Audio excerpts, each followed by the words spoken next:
Chapter 4. Next morning all were early awake, and the children sprang about the tree like young monkeys. "What shall we begin to do, father?" they cried. "What do you want us to do today?" "Rest, my boys," I replied. "Rest, rest," repeated they. "Why should we rest? 6 days shall you labor and do all that you have to do, but on the seventh you shall do no manner of work." "This is the seventh day," I replied. "On it, therefore, let us rest." "What, is it really Sunday?" said Jack. "How jolly." "Oh, I won't do any work, but I'll take a bow and arrow and shoot, and we'll climb about the tree and have fun all day." "That is not resting," said I. "That is not the way you are accustomed to spend the Lord's Day." "No, but then we can't go to church here, and there is nothing else to do. We can worship here as well as at home," said I. "But there is no church, no clergyman, and no organ," said France. "The leafy shade of this great tree is far more beautiful than any church," I said. "There will we worship our Creator. Come, boys, down with you. Turn our dining hall into a breakfast room." The children, one by one, slipped down the ladder. "My dear Elizabeths," said I, "this morning we will devote to the service of the Lord, and by means of a parable I will endeavor to give the children some serious thought, but without books or the possibility of any of the usual Sunday occupations, we cannot keep them quiet the whole day. Afterward, therefore, I shall allow them to pursue any innocent recreation they choose, and in the cool of the evening we will take a walk." My wife entirely agreed with my proposal, and having breakfasted, the family assembled round me as we sat in the pleasant shade on the fresh, soft grass. After singing some hymns and offering heartfelt prayers to the Almighty Giver of all good, I told the children I would relate to them a parable instead of preaching a sermon. "Oh, that would be delightful. I like the parables in the Bible better than anything," said France. "When can we hear you read out of the Bible again, father?" "Ah, my little boy, your words reproach me," returned I. "While eagerly striving to procure from the ship would feed our bodies and provide for their comfort, I blush to think that I have neglected the bread of life, the Word of God. I shall search for a Bible on my next return to the wreck. Although our own books were nearly all destroyed, I am pretty sure to find one." At these words my wife arose, and fetching her magic bag, she drew from it a copy of the Holy Scriptures, which I thankfully received from her hand, and after reading aloud from its sacred pages, I spoke as follows. "A great king, ruling in power and splendor over a vast realm of light and love, possessed within its boundaries a desolate and unfruitful island. This spot he made the object of his special care, and lavishing on it all the varied resources of his may and goodness, it bloomed in beauty, and became the happy residence of a band of colonists, who were charged not only with the cultivation and improvement of the soil, but each, individually, was bound to cherish in his soul the spirit of love and true allegiance to his sovereign. While this faithful union was maintained, the colony flourished, and the noblest virtues exalted, and rendered happy the existence of every member of the race. That a discontented and rebellious spirit should ever have infected these fortunate subjects of so loving a master seems incredible, yet it was so. Disobedience and pride brought misery and punishment. The fair prospects of the colony were blighted. The labors of the colonists were unblessed, and total separation from the parent kingdom seemed inevitable. A message of pardon, of free forgiveness, was nevertheless accorded to these rebels, and to all who, humbly accepting it, molded their future lives to the will of the great king. Now revealed in a character evening, more gracious than before, was held out the promise of removal at last from among the ruins caused by the great rebellion, to the glory and undimmed splendor of the realm of light and blessedness. Having interested the children, I then leaving allegory, pressed, simply and earnestly home to each young heart the truths I sought to teach, and, with a short prayer for a blessing on my words, brought the service to a close. After a thoughtful pause, we separated, and each employed himself as he felt disposed. I took some arrows, and endeavored to point them with porcupine quills. France came to beg me make a little bow and arrow for him to shoot with, while Fritz asked my advice about the tiger cat skin and the cases he was to contrive from it. Jack assisted with the arrow making, and inserting a sharp spine at one end of each reed made it fast with pack thread and began to wish for glue to ensure its remaining firm. "Oh, Jack, Mamma's soup is as sticky as anything," cried France. "Shall I run and ask for a cake of it?" "No, no, little goose. Better look for some real glue in the toolbox. There he will find glue, to be sure," said I, "and the soup would scarcely have answered your purpose. But Jack, my boy, I do not like to hear you ridicule your little brother's idea. Some of the most valuable discoveries have been the result of thoughts which originally appeared no wiser than his." While thus directing and assisting my sons, we were surprised by hearing a shot just overheads.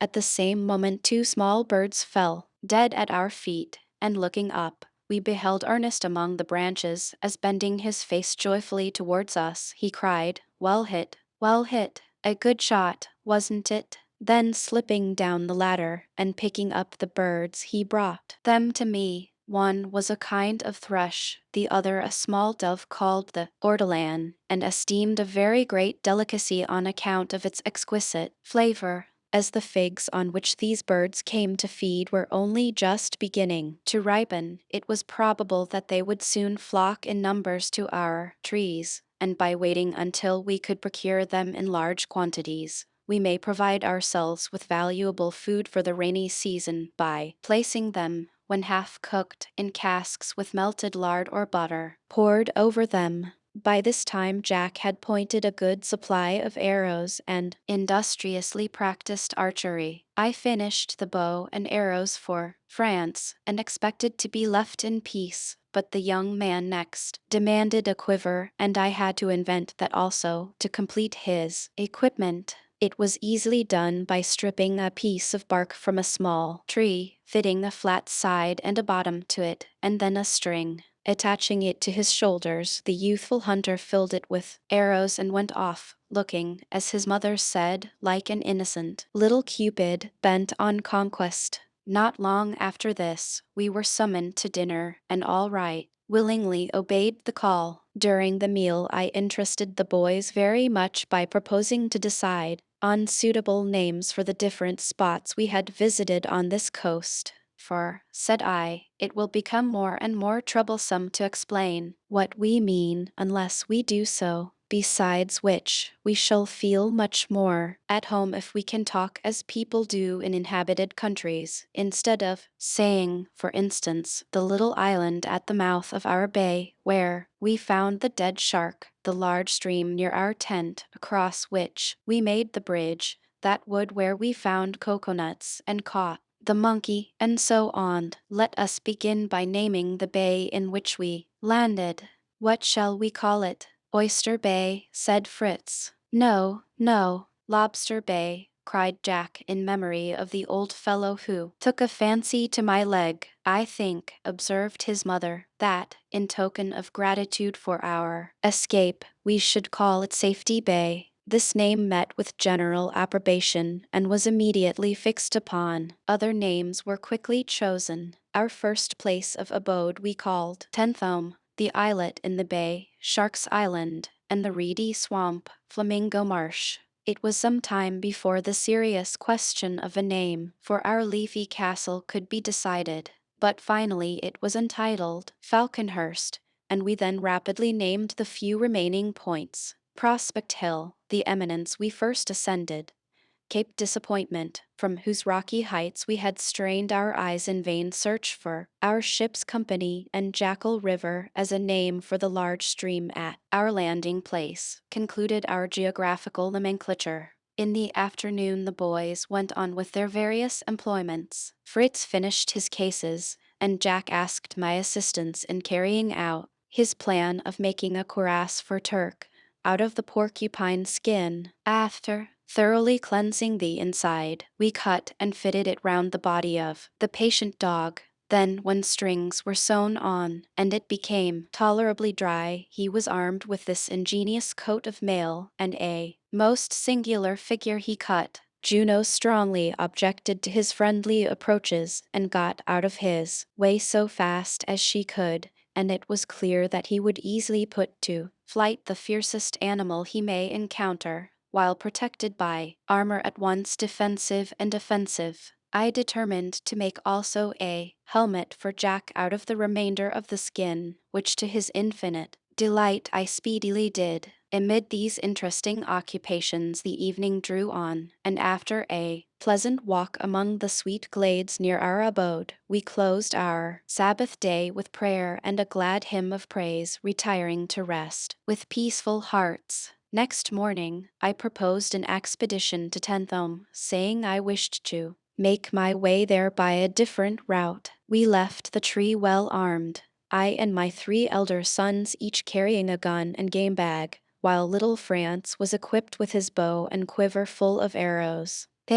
Most curious party we formed. Fritz adorned with his belt of margay skin, and Jack, with his extraordinary headdress, looked like a couple of young savages. Their mother and I walked together. She, of the whole party, being the only one unarmed, carried a jar in which to get butter from Tentham. We were preceded by the dogs, Turk armed most effectually with his cuirass of porcupine skin, and Juno keeping at a respectful distance from so formidable a companion. Master Nips fully intended to mount his charger as usual, but when he saw him arrayed apparently in a new skin, he approached him carefully, and touching him with one paw, discovered that such a hide would make anything but an agreeable seat. The grimace he made was most comical, and chattering vociferously he bounded towards Juno, skipped on her back, seated himself, and soon appeared perfectly reconciled to the change of steed.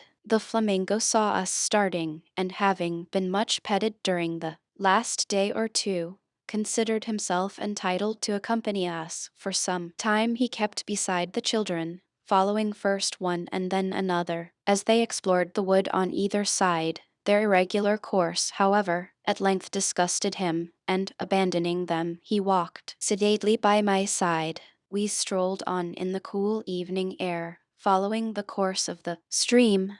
The boys roamed ahead of me, intent on exploration. Soon I heard a joyful shout, and saw Ernest running at full speed towards me, followed by his brothers. In his hand he held a plant, and, panting for breath, and with sparkling eyes, he held it up to me. Potatoes, potatoes, father, he gasped out. Yes, said Jack, acres and acres of potatoes. My dear Ernest, said I, for there was no mistaking the flower and leaf, and the light clear green bulbous roots, you have truly made a discovery. With the potato we shall never starve. But come and look at them, said Jack. Come and feast your eyes on thousands of potatoes. We hurried to the spot. There, spread out before us, was a great tract of ground covered with the precious plant. It would have been rather difficult, remarked Jack, not to have discovered such a great field.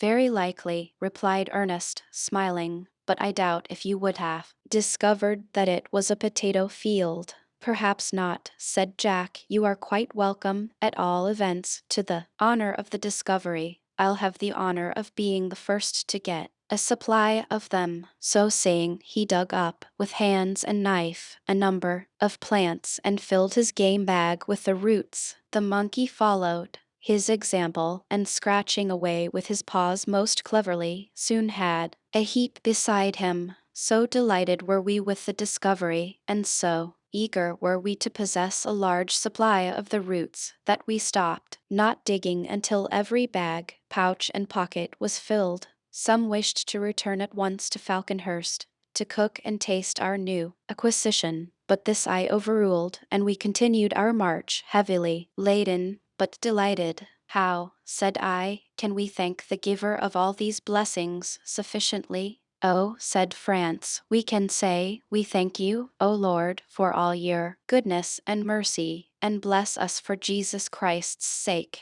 Amen. That would not be sufficient, said Fritz. Do you think it would be enough just to say to father and mother, thank you for all you do, and not to show that we were really thankful by loving them and doing what we can to please them? You are quite right, Fritz, said I. France did not say all that was necessary. He should have added, give me grace to do your will and to obey you in all things. As we thus talked, we reached the head of our streamlet, where it fell from the rocks above in a beautiful, sparkling, splashing cascade. We crossed and entered the tall grass on the other side. We forced our way through with difficulty, so thick and tangled were the reeds. Beyond this, the landscape was most lovely. Rich tropical vegetation flourished on every side, the tall stately palms surrounded by luxuriant ferns, brilliant flowers and graceful creepers, the prickly cactus shooting up amidst them, aloe, jasmine and sweet-scented vanilla,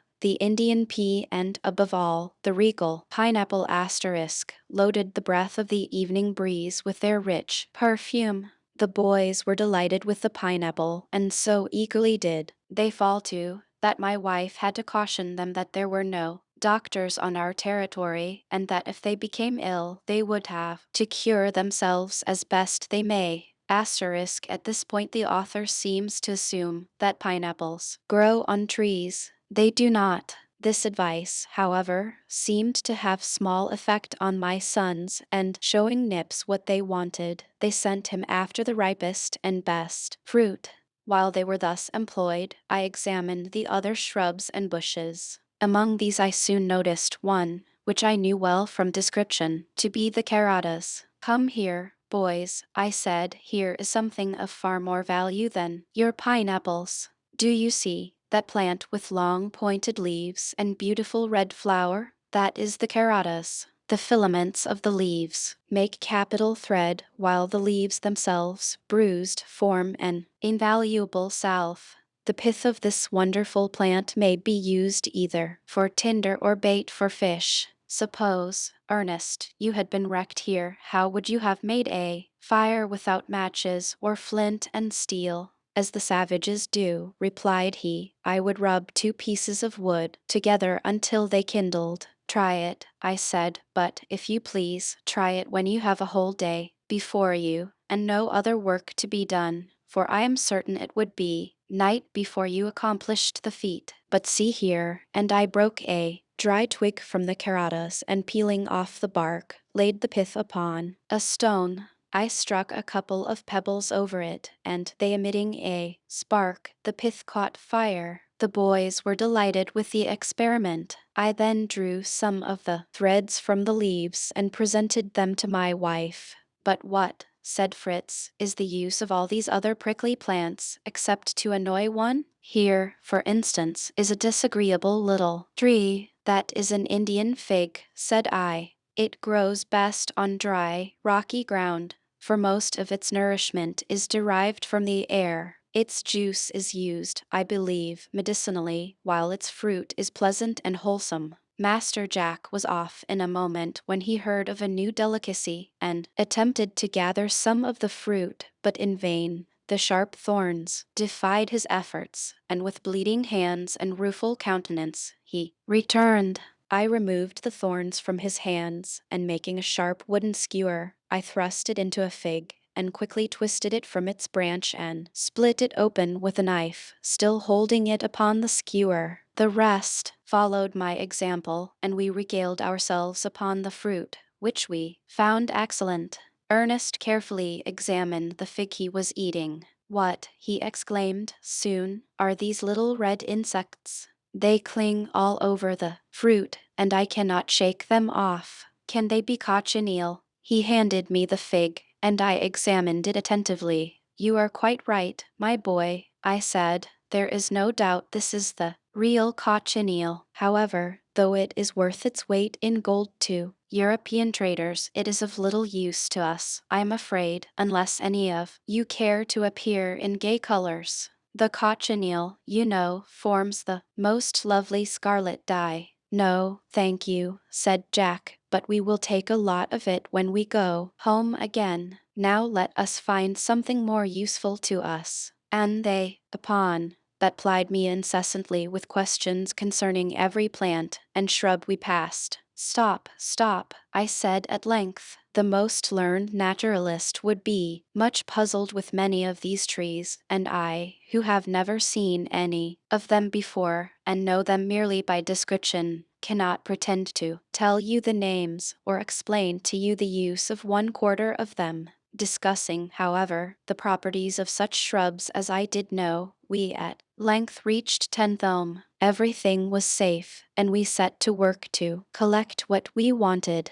I opened the butter cask from which my wife filled her pot. Fritz saw after the ammunition, and Jack and Ernest ran down to the beach to capture the geese and ducks. This they found no easy matter, for the birds, left so long alone, were shy, and nothing would induce them to come on shore and be caught. Ernest at length hit upon an ingenious plan. He took some pieces of cheese and tied them to long strings. This bait he threw into the water, and the hungry ducks instantly made a grab at it. Then, with a little skillful maneuvering, he drew them on shore.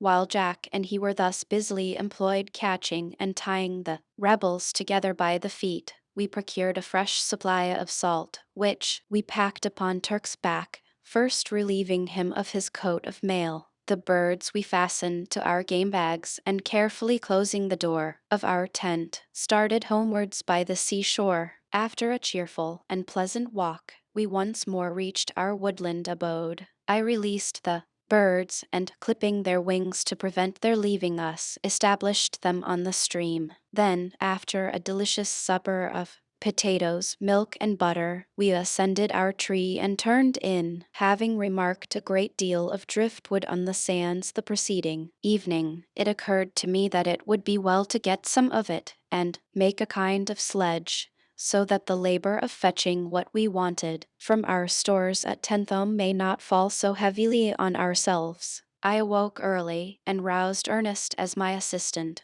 wishing to encourage him to overcome his natural fault of indolence. After a little stretching and yawning, he got up cheerfully, pleased with the idea of an expedition while the others still slept, and we made our way to the beach, taking with us the donkey, who drew a large broad bough, which I expected to find useful in bringing back our load. As we went along, I remarked to Ernest that I supposed he was rather sorry for himself, and grudged leaving his cozy hammock and pleasant dreams at this untimely hour. Oh, father, do not laugh at my laziness. Truly I mean to cure myself of it. I am very glad to go with you. I intended to shoot some more of the ortolans this morning, but there will be plenty of time afterwards. The boys will be shooting at them, I dare say, but I don't expect they will have any great luck. Why not, pray? Inquired I.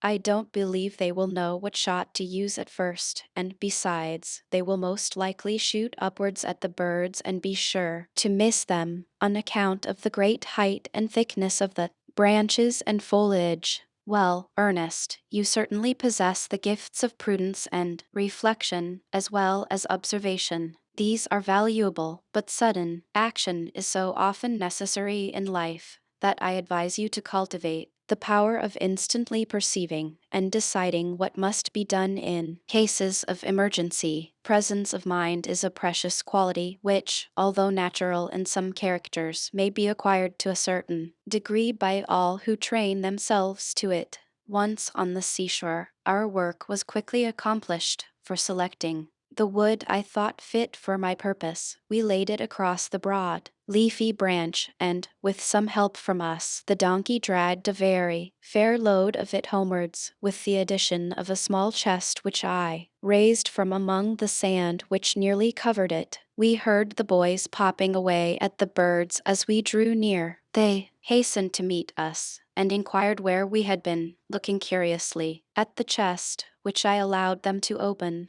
while I asked my wife to excuse our absence without leave, and after submitting to her gentle reprimand, I explained my plan for a sledge, which pleased her greatly, and she already imagined it loaded with her hogshead of butter, and on its way from Tentham to Falconhurst. The chest proved to be merely that of a common sailor, containing his clothes very much wetted by the sea water. The boys exhibited an array of several dozen birds, and related, during breakfast, the various incidents of failure and success which had attended their guns. Ernest had rightly guessed the mistakes they would make, but practice was making them perfect, and they seemed disposed to continue their sport, when their mother, assuring them that she could not use more birds than those already killed, asked if I did not think some means of snaring them may be contrived, as much powder and shot would be expended if they fired on at this rate. Entirely agreeing with this view of the subject, I desired the lads to lay aside their guns for the present, and the younger ones readily applied themselves to making snares of the long threads drawn from the leaves of the carotas in a simple way I taught them, while Fritz and Ernest gave me substantial assistance in the manufacture of the new sledge. We were busily at work, when a tremendous disturbance among our fowls led us to suppose that a fox or wild cat had got into their amid. The cocks crowed defiantly, the hens fluttered and cackled in a state of the wildest excitement. We hastened towards them, but Ernest, remarking Master Nips slipping away as though conscious of some misdemeanor, went to watch him, and soon caught him in the act of eating a new-laid egg, which he had carried off and hidden among the grass and roots. Ernest found several others. These were very welcome to my wife, for hitherto the hens had not presented us with any eggs. Hereafter she determined to imprison the monkey every morning until the eggs had been collected. Soon after this, as Jack was setting the newly made snares among the branches, he discovered that a pair of our own pigeons were building in the tree. It was very desirable to increase our stock of these pretty birds, and I cautioned the boys against shooting near our tree while they had nests there, and also with regard to the snares, which were meant only to entrap the wild fig-eaters. Although my sons were interested in setting the snares, they by no means approved of the new order to economize on ammunition. No doubt they had been discussing this hardship, for little Franz came to me with a brilliant proposal of his own. "Papa," said he, "why should not we begin to plant some powder and shot immediately? It would be so much more useful than bare grain for the fowls." His brothers burst into a roar of laughter, and I must confess I found it no easy matter to keep my countenance. "Come, Ernest," said I, "now we have had our amusement, tell the little fellow what gunpowder really is." "It is not seed at all, Franz," Ernest explained. "Gunpowder is made of charcoal, sulfur, and saltpeter, mixed cleverly together, so you see it cannot be sown like corn, any more than shot can be planted like peas and beans." My carpentering meantime went on apace, in order to shape my sledge, with ends properly turned up in front. I had chosen wood which had been part of the bow of the vessel, and was curved in the necessary way for my purpose. 2 pieces, perfectly similar, formed the sides of my sleigh or sledge, and I simply united these strongly by fixing short bars across them. Then, when the ropes of the donkey's harness were attached to the raised points in front, the equipage was complete and ready for use. My attention had been for some time wholly engrossed by my work, and I only now observed that the mother and her little boys had been busily plucking above 2 dozen of the wild birds and were preparing to roast them, spitted in a row on a long, narrow sword blade belonging to one of our ship's officers. It seemed somewhat wasteful to cook so many at once, but my wife explained that she was getting them ready for the butter cask I was going to fetch for her on the new sledge, as I had advised her to preserve them half-cooked and packed in butter. Amused at her promptitude, I could do nothing less than promise to go for her cask directly after dinner. For her part, she resolved in our absence to have a grand wash of linen and other clothes, and she advised me to arrange regular baths for all the boys in future. Early in the afternoon Ernest and I were ready to be off. Fritz presented us each with a neat case of margay skin to hang at our girdles. We harnessed both cow and ass to the sledge and, accompanied by Juno, cheerfully took our departure, choosing the way by the sands and reaching Tentham without accident or adventure. There, unharnessing the animals, we began at once to load the sledge, not only with the butter cask, but with a powder chest, a barrel of cheese, and a variety of other articles, ball, shot, tools, and Turks' armor, which had been left behind on our last visit. Our work had so closely engaged our attention that when we were ready to leave it and go in search of a good bathing place, we discovered that our 2 animals had wandered quite out of sight, having crossed the bridge to reach the good pasture beyond the river. I sent Ernest after them, and went alone to the extremity of the bay. It terminated in bold and precipitous cliffs, which extended into the deep water and rose abruptly so as to form an inaccessible wall of rock and crag. Swampy ground, overgrown with large canes, intervened between me and these cliffs.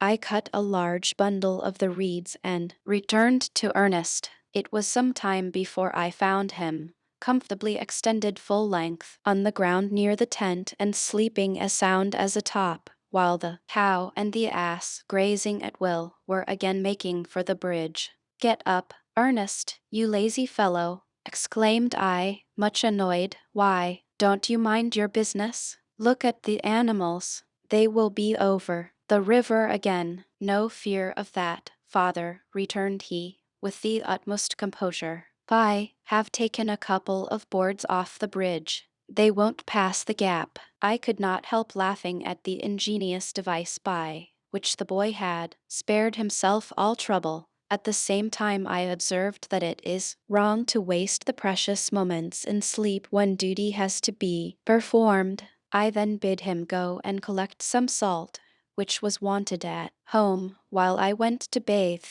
On coming back, much refreshed, I again missed Ernest, and began to wonder whether he was still gathering salt, or whether he had lain down somewhere to finish his nap, when I heard him loudly calling, "Father, father, I've caught a fish. An immense fellow he is. I can scarcely hold him, he drags the line so." Hastening towards the spot, I saw the boy lying in the grass on a point of land close to the mouth of the stream, and with all his might keeping hold of a rod. The line was strained to the utmost by the frantic efforts of a very large fish, which was attempting to free itself from the hook. I quickly took the rod from him, and giving the fish more line, led him by degrees into shallow water. Ernest ran in with his hatchet and killed him. It proved to be a salmon of full 15 pounds weight, and I was delighted to think of taking such a valuable prize to them.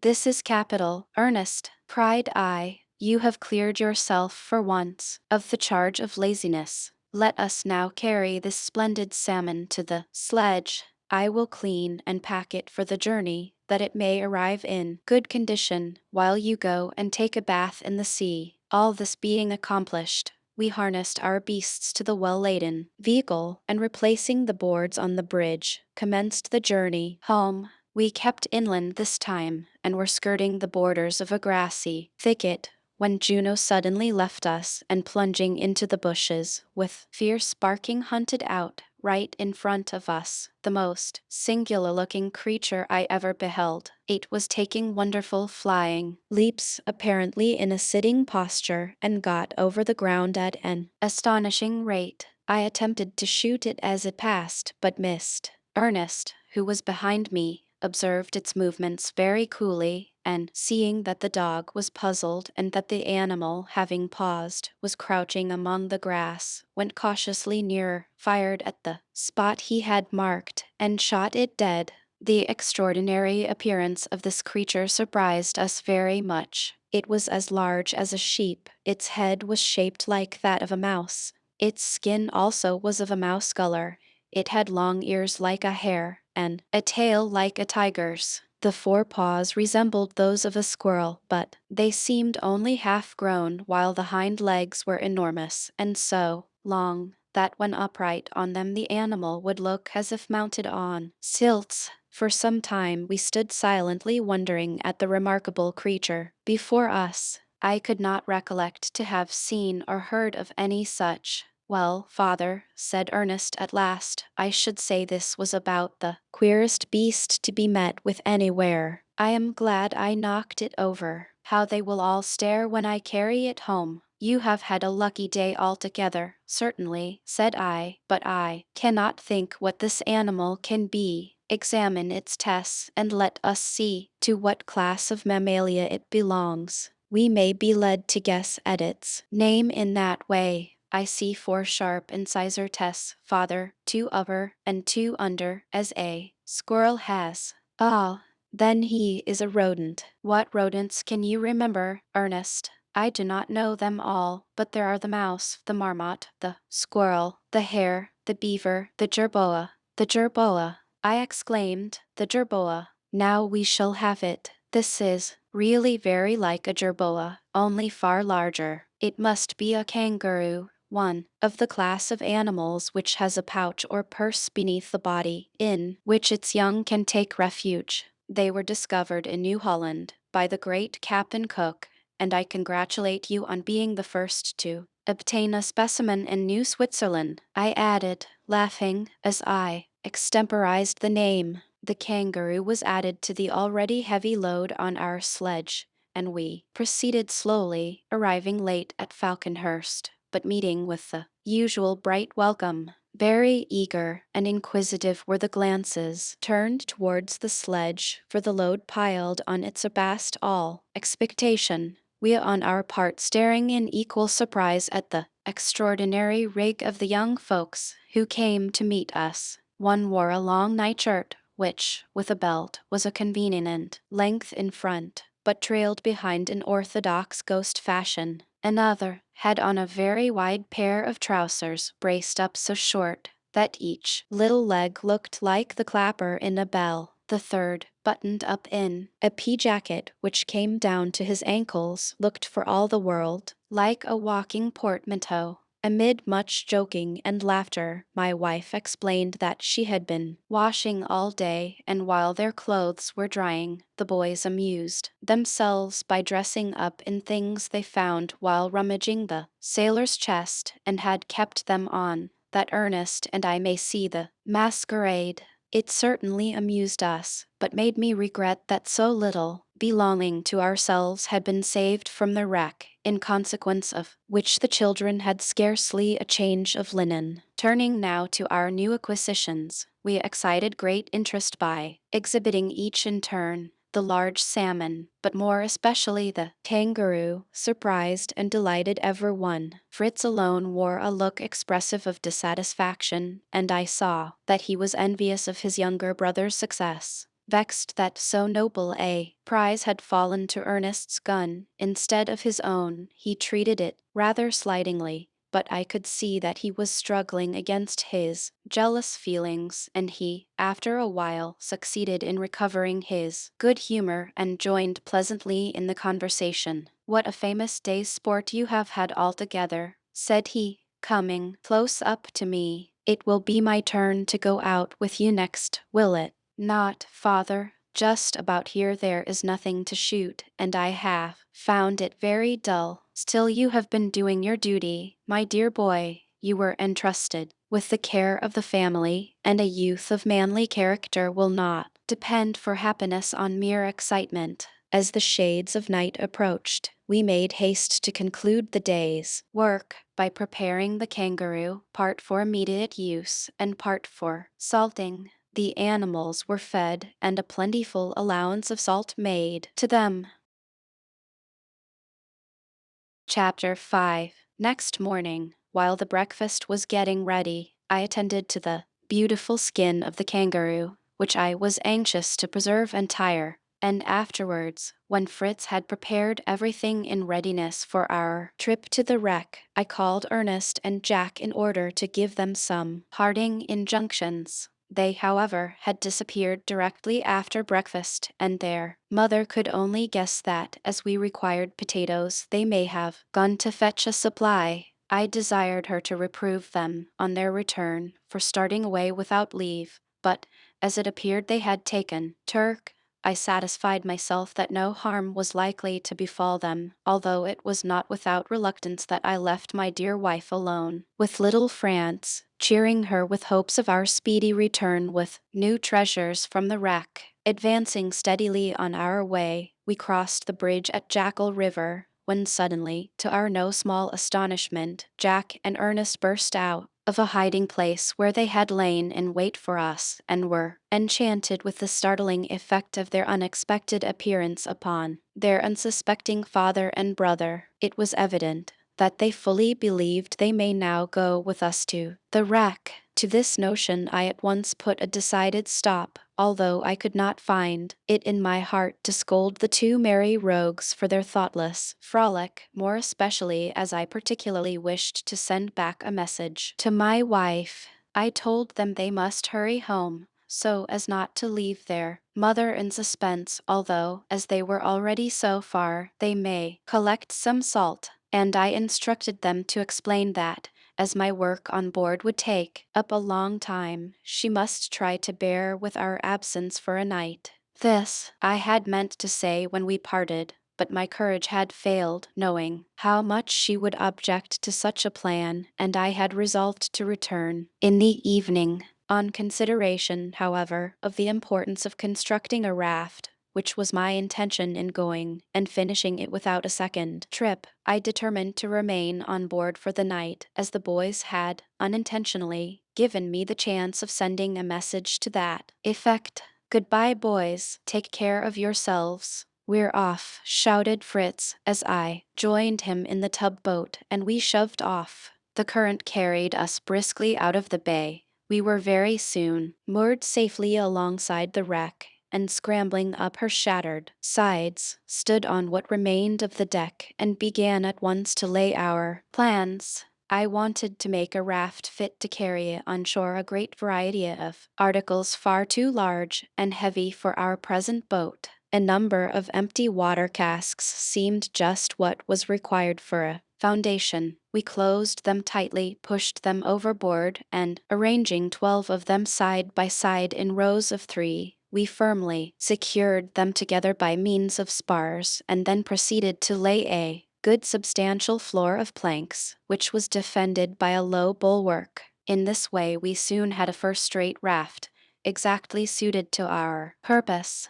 It would have been impossible to return to land that same evening, for we were thoroughly fatigued by our labors, and had eaten only the light refreshment we had brought in our wallets, scarcely desisting a moment from our work. Rejoicing that we were not expected home, we now made an excellent supper from the ship's provisions, and then rested for the night on spring mattresses, a perfect luxury to us after our hard and narrow hammocks. Next morning we actively set about loading the raft and boat, first carrying off the entire contents of our own cabins, and passing on to the captain's room. We removed the furniture as well as the doors and window frames with their bolts, bars, and locks. We next took the officers' chests and those belonging to the carpenter and gunsmith.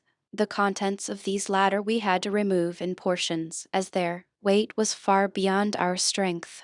One large chest was filled with an assortment of fancy goods and reminded us of a jeweler's shop, so glittering was the display of gold and silver watches, snuff boxes, buckles, studs, chains, rings, and all manner of trinkets. These, and a box of money, drew our attention for a time, but more useful to us at present was a case of common knives and forks, which I was glad to find, as more suited to us than the smart silver ones we had previously taken on shore. To my delight, we found, most carefully packed, a number of young fruit trees, and we read on the tickets attached to them the names, so pleasant to European ears, of the apple, pear, chestnut, orange, almond, peach, apricot, plum, cherry, and vine. The cargo, which had been destined for the supply of a distant colony, proved, in fact, a rich and almost inexhaustible treasure to us. Ironmongery, plumber's tools, lead, paint, grindstones, cartwheels, and all that was necessary for the work of a smith's forge, spades and plowshares, sacks of maize, peas, oats, and wheat, a hand mill, and also the parts of a sawmill so carefully numbered that, were we strong enough, it would be easy to put it up, had been stowed away. So bewildered were we by the wealth around us, that for some time we were at a loss as to what to remove to the raft. It would be impossible to take everything, yet the first storm would complete the destruction of the ship, and we should lose all we left behind. Selecting a number of the most useful articles, however, including of course the grain and the fruit trees, we gradually loaded our raft. Fishing lines, reels, cordage, and a couple of harpoons were put on board, as well as a mariner's compass. Fritz, recollecting our encounter with the shark, placed the harpoons in readiness, and amused me by seeming to picture himself a whaler, flourishing his harpoon in most approved fashion. Early in the afternoon, both our craft were heavily laden, and we were ready to make for the shore. The voyage was begun with considerable anxiety, as with the raft in tow, there was some danger of an accident. But the sea being calm and the wind favorable, we found we could spread the sail, and our progress was very satisfactory. Soon Fritz asked me for the telescope, as he had observed something curious floating at a distance. Then handing it back, he begged me to examine the object, which I soon discovered to be a turtle asleep on the water, and of course unconscious of our approach.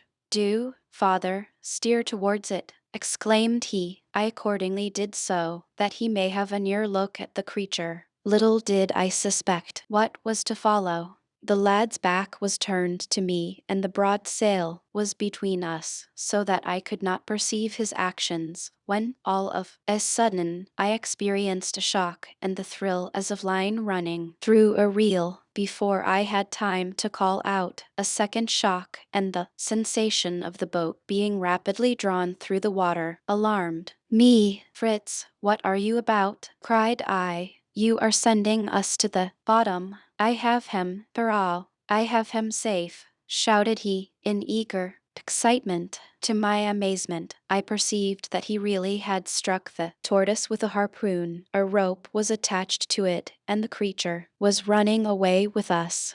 Lowering the sail and seizing my hatchet, I hastened forward, in order to cut the line and cast adrift at once turtle and harpoon. "Father, do wait," pleaded the boy. "There is no danger just yet. I promise to cut the line myself the instant it is necessary. Let us catch this turtle if we possibly can. My dear boy, the turtle will be a very dear bargain if he upsets all our goods into the sea, evening if he does not drown us too. For heaven's sake, be careful." "I will wait a few minutes, but the instant there is danger, cut the line." As the turtle began to make for the open sea, I hoisted the sail again, and finding the opposition too much for it, the creature again directed its course landward, drawing us rapidly after it. The part of the shore for which the turtle was making was considerably to the left of our usual landing place. The beach there shelved very gradually, and at some distance from land we grounded with a sharp shock, but fortunately without a capsize. The turtle was evidently greatly exhausted, and no wonder, since it had been acting the part of a steam tug and had been dragging, at full speed, a couple of heavily laden vessels. Its intention was to escape to land, but I leaped into the water and, wading up to it, dispatched it with my axe. Such was its tenacity of life, however, that it did not cease its struggles until I had actually severed its head from its body. As we were by no means far from Falconhurst, Fritz gave notice of our approach by firing off his gun, as well as shouting loudly in his glee, and, while we were yet engaged in securing our boats and getting the turtle on shore, the whole family appeared in the distance, hastening eagerly towards us, and our new prize, together with a well-laden boat and raft, excited the liveliest interest. My wife's chief pleasure, however, consisted in seeing us safely back, as our night's absence had disturbed her,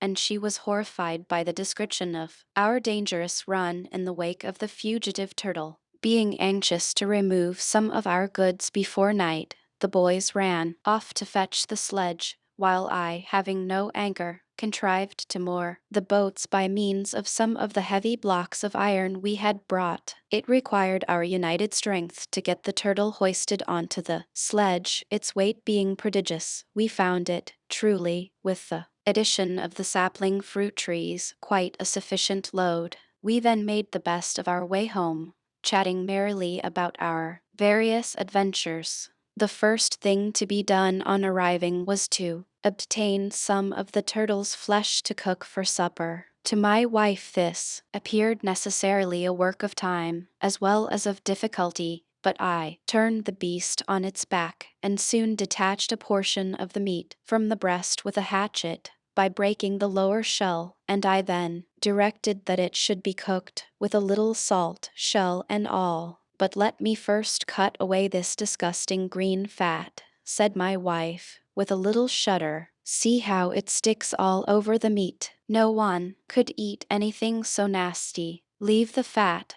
whatever you do, exclaimed I. Why, my dear, that is the very best part, and the delight of the epicures. If there be really too much, cut some off. It can be used as lard, and let the dogs make a supper of the refuse. And the handsome shell, cried Fritz. I should like to make a water trough of that, to stand near the brook and be kept always full of clear water. How useful it would be! That is a capital idea, I replied, and we may manage it easily if we can find clay so as to make a firm foundation on which to place it. Oh, as to clay, said Jack, I have a grand lump of clay there under that root. Well done, my lad. When did you find it? He found a bed of clay near the river this morning, said his mother, and came home in such a mess. I had regularly to scrape his clothes and wash him thoroughly. Well, mother, I can only tell you I should never in all my days have found the clay if I had not slipped and fallen amongst it.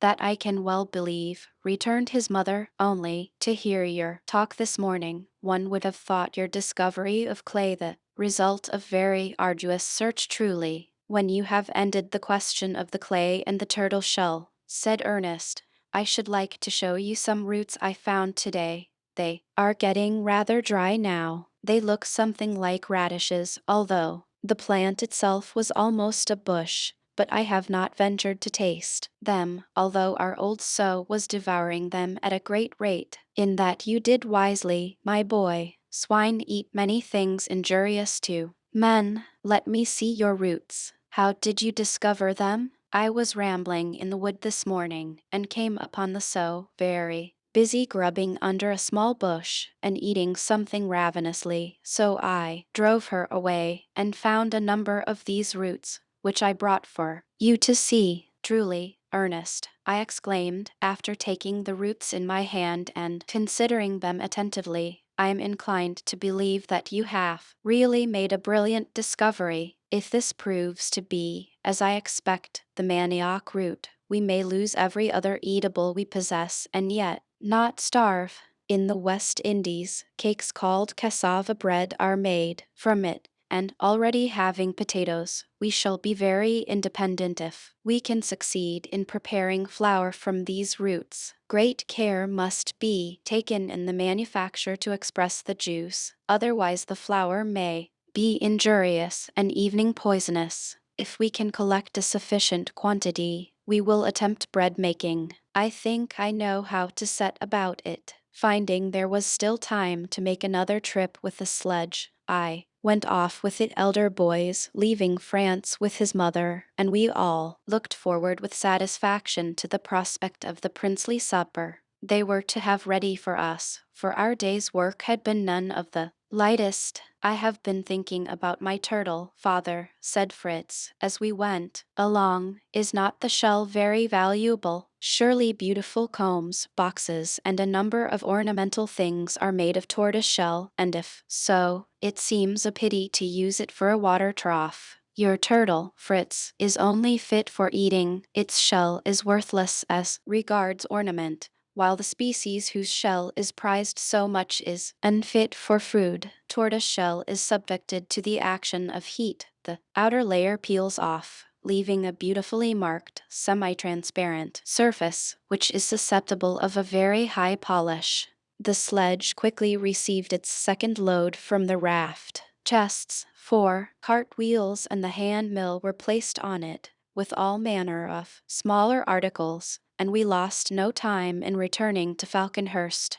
My wife welcomed us joyfully, for she said we had been regularly overworked during the last 2 days. However, now you are come home to rest, said she, and you little think what refreshment awaits you here, in the shade. Come and see my cellar. And she smilingly exhibited a small cask half sunk in the ground and well sheltered with leaves and branches. Ah, you wonder where this came from, continued my wife. Well, I found it myself on the sands today while you were all absent, and fancying it was wine of some sort, I got it up here on purpose to be ready for you. The boys are most anxious to know what sort of wine it will prove to be. As the simplest method of ascertaining this, I inserted a straw at the vent hole and soon announced that in all my life I had never enjoyed a more delicious draught of canary sack.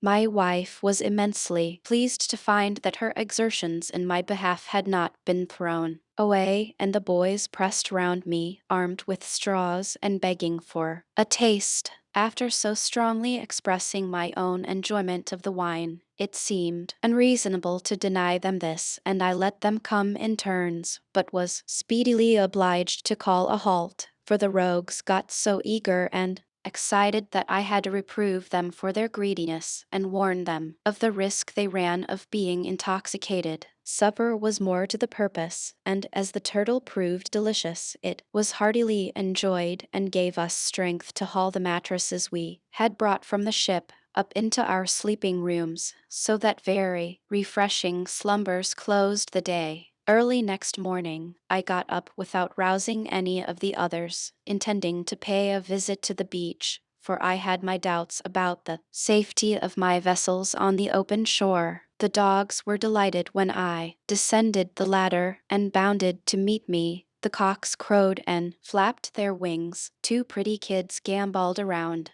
All was life and energy. The ass alone seemed disinclined to begin the day, and as I especially required his services, this was unfortunate. I put his morning dreams to flight, however, and harnessed him to the sledge. The cow, as she had not been milked, enjoyed the privilege of further repose, and with the rest of the family, I left her dozing. My fears as to the safety of the boats were soon dispelled, for they were all right, and being in haste to return, the load I collected from their freight was but a light one, and the donkey willingly trotted home with it, he, as well as I, being uncommonly ready for breakfast. Approaching the tree, not a sound was to be heard, not a soul was to be seen, although it was broad day, and great was my good wife's surprise when, roused by the clatter and hullabaloo I made, she started up and became aware of the late hour. What can have made us oversleep ourselves like this? She exclaimed.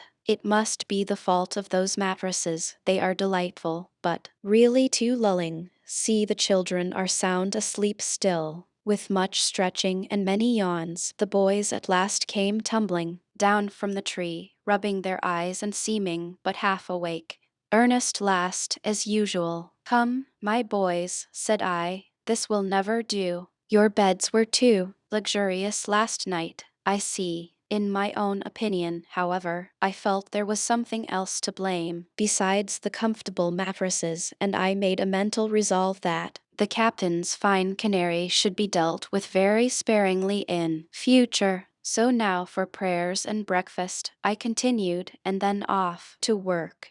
I must have our cargo landed in time to get the boats off with the next tide. By dint of downright hard work, we accomplished this, and I got on board with Fritz as soon as they were afloat. The rest turned homewards, but Jack lingered behind with such imploring looks that I could not resist taking him with me. My intention had been simply to take the vessels round to the harbor in Safety Bay, but the calm sea and fine weather tempted me to make another trip to the wreck. It took up more time than I expected, so that, when on board, we could only make a further examination of the cargo, collect a few portable articles, and then avail ourselves of the sea breeze which would fail us later in the evening. To Jack the pleasure of hunting about in the hold was novel and charming, and very soon a tremendous rattling and clattering heralded his approach with a wheelbarrow, in the highest spirits at his good fortune in having found such a capital thing in which to bring home potatoes.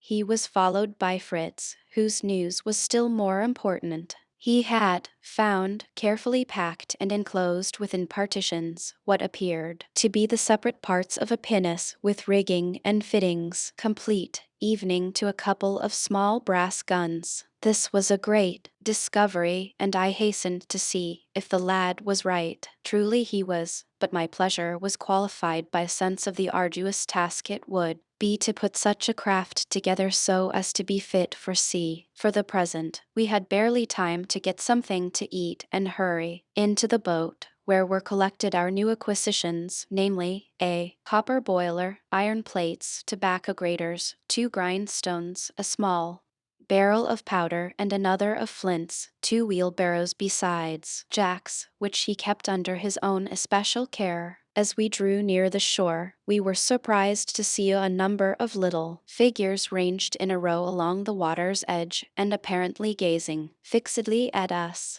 They seemed to wear dark coats and white waistcoats, and stood quite still with their arms dropping by their sides, only every now and then one would extend them gently, as though longing to embrace us. Ah! Here at last come the pygmy inhabitants of the country to welcome. Thus, cried I, laughing. Oh, father, exclaimed Jack, I hope they are Lilliputians. I once read in a book about them, so there must be such people, you know, only these look rather too large. You must be content to give up the Lilliputians and accept penguins, my dear Jack, said I. We have not before seen them in such numbers, but Ernest knocked one down, if you remember, soon after we landed. They are excellent swimmers, but helpless on land, as they can neither fly nor run. We were gradually approaching the land as I spoke, and no sooner was the water shallow than out sprang Jack from his tub, and wading shore, took the unsuspecting birds by surprise, and with his stick laid half a dozen right and left, either stunned or dead at his feet. The rest escaped into the water, dived, and disappeared. As these penguins are disagreeable food, on account of their strong, oily taste, I was sorry Jack had attacked them, but going to examine them when we landed, some of the fallen arose from their swoon, and began solemnly to waddle away, upon which we caught them, and tying their feet together with long grass, laid them on the sand to wait until we were ready to start. The 3 wheelbarrows then each received a load. The live penguins, seated gravely, were trundled along by Jack, and away we went at a great rate. The unusual noise of our approach set the dogs barking furiously, but Discovering us, they rushed forward with such forcible demonstrations of delight that poor little Jack, who, as it was, could scarcely manage his barrow, was fairly upset, penguins and all. This was too much for his patience, and it was absurd to see how he started up and cuffed them soundly for their boisterous behavior. This scene and the examination of our burdens caused great merriment, the tobacco grater and iron plates evidently puzzling everybody. I sent the boys to catch some of our geese and ducks and bid them fasten a penguin to each by the leg, thinking that it was worth while to try to tame them. My wife had exerted herself in our absence to provide a good store of potatoes and also of manioc root. I admired her industry, and little France said, "Ah, father, I wonder what you will say when mother and I give you some Indian corn, and melons, and pumpkins, and cucumbers." "Now, you little chatterbox," cried she, "you have let out my secret. I was to have the pleasure of surprising your father when my plants were growing up." "Ah, the poor disappointed little mother," said I. "Never mind. I am charmed to hear about it. Only do tell me, where did those seeds come from?" "Out of my magic bag, of course," replied she. "And each time I have gone for potatoes, I have sown seeds in the ground, which was dug up to get them, and I have planted potatoes also." "Well done, you wise little woman," I exclaimed. "Why, you are a model of prudence and industry. But," continued she, "I do not half like the appearance of those tobacco graters you have brought. Is it possible you are going to make snuff? Do, pray, let us make sure of abundance of food for our mouths before we think of our noses. Make your mind easy, my wife. I have not the remotest intention of introducing the dirty, ridiculous habit of snuffing into your family. Please to treat my graters with respect, however, because they are to be the means of providing you with the first fresh bread you have seen this many a long day." "What possible connection can there be between bread and tobacco graters? I cannot imagine what you mean, and to talk of bread where there are no ovens is only tantalizing." "Ah, you must not expect real loaves," said I. "But on these flat iron plates I can bake flat cakes or scones, which will be excellent bread. I mean to try at once what I can do with Ernest's roots. And first of all, I want you to make me a nice strong canvas bag." This my wife willingly undertook to do, but she evidently had not much faith in my powers as a baker, and I saw her set on a good potful of potatoes before beginning to work, as though to make sure of a meal without depending on my bread. Spreading a large sailcloth on the ground, I summoned my boys and set to work. Each took a grater and a supply of well-washed manioc root, and when all were seated round the cloth, once, twice, thrice, "Off!" cried I, beginning to rub a root as hard as I could against the rough surface of my grater. My example was instantly followed by the whole party, amid bursts of merriment, as each remarked the funny attitude and odd gestures of his neighbors while vehemently rubbing, rasping, grating, and grinding down the roots allotted to him. No one was tempted by the look of the flour to stop and taste it, for in truth it looked much like wet sawdust. Cassava bread is highly esteemed in many parts of the New World, and I have even heard that some Europeans there prefer it to the wheaten bread of their own country. There are various species of manioc. One sort grows quickly, and its roots ripen in a very short time. Another kind is of somewhat slower growth. The roots of the third kind do not come to maturity for 2 years. The 2 first are poisonous if eaten raw, yet they are preferred to the last, which is harmless because they are so much more fruitful, and the flour produced is excellent if the scrapings are carefully pressed. "What is the good of pressing them, father?" inquired Ernest. "It is in order to express the sap, which contains the poison. The dry pith is wholesome and nourishing. Still, I do not mean to taste my cakes until I have tried their effect on our fowls and the ape." By this time, our supply of roots being reduced to damp powder, the canvas bag was filled with it, and tying it tightly up, I attempted to squeeze it, but soon found that mechanical aid was necessary in order to express the moisture. My arrangements for this purpose were as follows. A strong, straight beam was made flat on one side. Smooth planks were laid across two of the lower roots of our tree. On these we placed the sack, above the sack another plank, and over that the long beam. One end was passed under a root near the sack, the other projected far forward. And to that we attached all the heaviest weights we could think of, such as an anvil, iron bars, and masses of lead. The consequent pressure on the bag was enormous, and the sap flowed from it to the ground. "Will this stuff keep any time?" inquired my wife, who came to see how we were getting on. "Or must all this great bagful be used at once? In that case we shall have to spend the whole of tomorrow in baking cakes." "Not at all," I replied. "Once dry, the flour in barrels will keep fresh a long time. We shall use a great deal of this, however, as you shall see." "Do you think we may begin now, father?" said Fritz. "There does not seem the least moisture remaining." "Certainly," said I, "but I shall only make one cake today for an experiment. We must see how it agrees with Master Nips and the hens before we set up a bakehouse in regular style." I took out a couple of handfuls of flour for this purpose, and with a stick loosened and stirred the remainder, which I intended should again be pressed.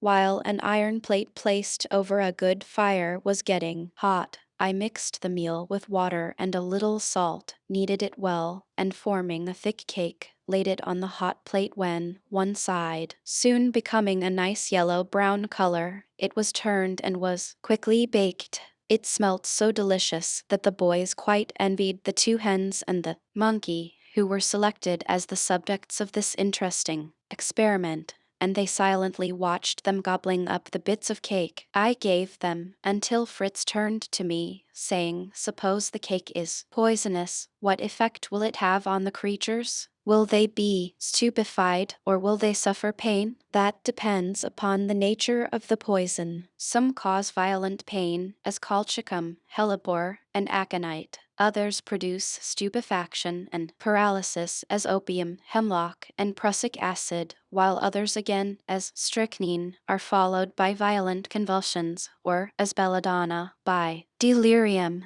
The effects, of course, vary according to the quantity taken, and such remedies should be applied as will best counteract the effect of each poison. Emetics in any case, to remove as much as possible of the noxious substance, combined with oils and mucilaginous drinks to soothe and protect the stomach in the case of irritants. Stimulants, such as spirits, ammonia, or strong coffee to rouse from the stupor of the narcotics, and sedative drugs, which are perhaps in themselves poisons, to counteract the overstimulation of the nerves caused by the convulsant poisons. But now let us think no more of poisons. Here is supper ready, and we need not be afraid to eat roast penguin and potatoes." No sooner said than done. We left the fowls picking up the least crumb they could find of the questionable food, and assembled to enjoy our evening meal of roast penguin. The potatoes were as usual excellent, the penguin really not so bad as I expected,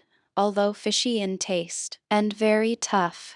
Next morning every one expressed the tenderest concern as to the health of Nips and the hens, and lively pleasure was in every countenance when Jack, who ran first to make the visit of inquiry, brought news of their perfect good health and spirits. No time was now to be lost, and bread baking commenced in earnest.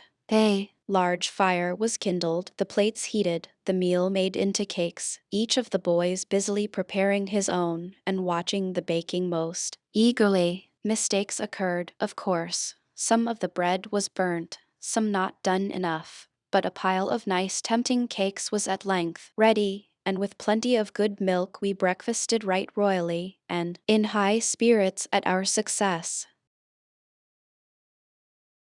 Chapter 6. Having now discovered how to provide bread for my family, my thoughts began to revert to the wreck and all the valuables yet contained within it. Above all, I was bent on acquiring possession of the beautiful pinnace, and aware that our united efforts would be required to do the necessary work. I began to coax and persuade my wife to let me go in force with all the boys except France. She very unwillingly gave her consent at last, but not until I had faithfully promised never to pass a night on board. I did so with reluctance, and we parted, neither feeling quite satisfied with the arrangement. The boys were delighted to go in so large a party, and merrily carried provision bags filled with cassava bread and potatoes. Reaching Safety Bay without adventure, we first paid a visit to the geese and ducks which inhabited the marsh there, and having fed them, and seen they were thriving well, we buckled on each his cork belt, stepped into the tub-boat, and, with the raft in tow, steered straight for the wreck. When we got on board, I desired the boys to collect whatever came first to hand and load the raft to be ready for our return at night, and then we made a minute inspection of the pinnace. I came to the conclusion that difficulties well near insuperable lay between me and the safe possession of the beautiful little vessel. She lay in a most ungettable position at the further end of the hold, stowed in so confined and narrow a space that it was impossible to think of fitting the parts together there. At the same time, these parts were so heavy that removing them to a convenient place piece by piece was equally out of the question. I sent the boys away to amuse themselves by rummaging out anything they liked to carry away, and sat down quietly to consider the matter. As my eyes became used to the dim light which entered the compartment through a chink or crevice here and there, I perceived how carefully every part of the pinnace was arranged and marked with numbers, so that, if only I could bestow sufficient time on the work, and contrive space in which to execute it, I may reasonably hope for success. Room to work in, boys. That's what we need in the first place, I cried, as my sons came to see what plan I had devised, for so great was their reliance on me, that they never doubted the pinnace was to be ours. Fetch axes, and let us break down the compartment, and clear space all round. To work we all went. At evening drew near, and but little impression was made on the mass of woodwork around us. We had to acknowledge that an immense amount of labor and perseverance would be required before we could call ourselves the owners of the useful and elegant little craft which lay within this vast hulk like a fossil shell embedded in a rock. Preparations for returning to shore were hastily made, and we landed, without much relish for the long walk to Falconhurst, when, to our great surprise and pleasure, we found my wife and little France at Tentham awaiting us. She had resolved to take up her quarters there during the time we should be engaged on the wreck. In that way you will live near your work, and I shall not quite lose sight of you, said she with a pleasant smile. You are a good, sensible, kind wife, I exclaimed, delighted with her plan, and we shall work with the greater diligence that you may return as soon as possible to your dear Falconhurst. Come and see what we have brought you, mother, cried Fritz. A good addition to your stores, is it not? And he and his brothers exhibited 2 small casks of butter, 3 of flour, corn, rice, and many other articles welcome to our careful housewife. Our days were now spent in hard work on board, first cutting and clearing an open space round the pinnace, and then putting the parts together. We started early and returned at night, bringing each time a valuable freight from the old vessel. At length, with incredible labor, all was completed. The pinnace stood actually ready to be launched, but imprisoned within massive wooden walls, which defied our strength. It seemed exactly as though the graceful vessel had awakened from sleep and was longing to spring into the free blue sea and spread her wings to the breeze. I could not bear to think that our success so far should be followed by failure and disappointment, yet no possible means of setting her free could I conceive, and I was almost in despair when an idea occurred to me which, if I could carry it out, would effect her release without further labor or delay. Without explaining my purpose, I got a large cast iron mortar, filled it with gunpowder, secured a block of oak to the top, through which I pierced a hole for the insertion of the match, and this great petard I so placed that when it exploded, it should blow out the side of the vessel next which the pinnace lay. Then securing it with chains, that the recoil may do no damage, I told the boys I was going ashore earlier than usual, and calmly desired them to get into the boat.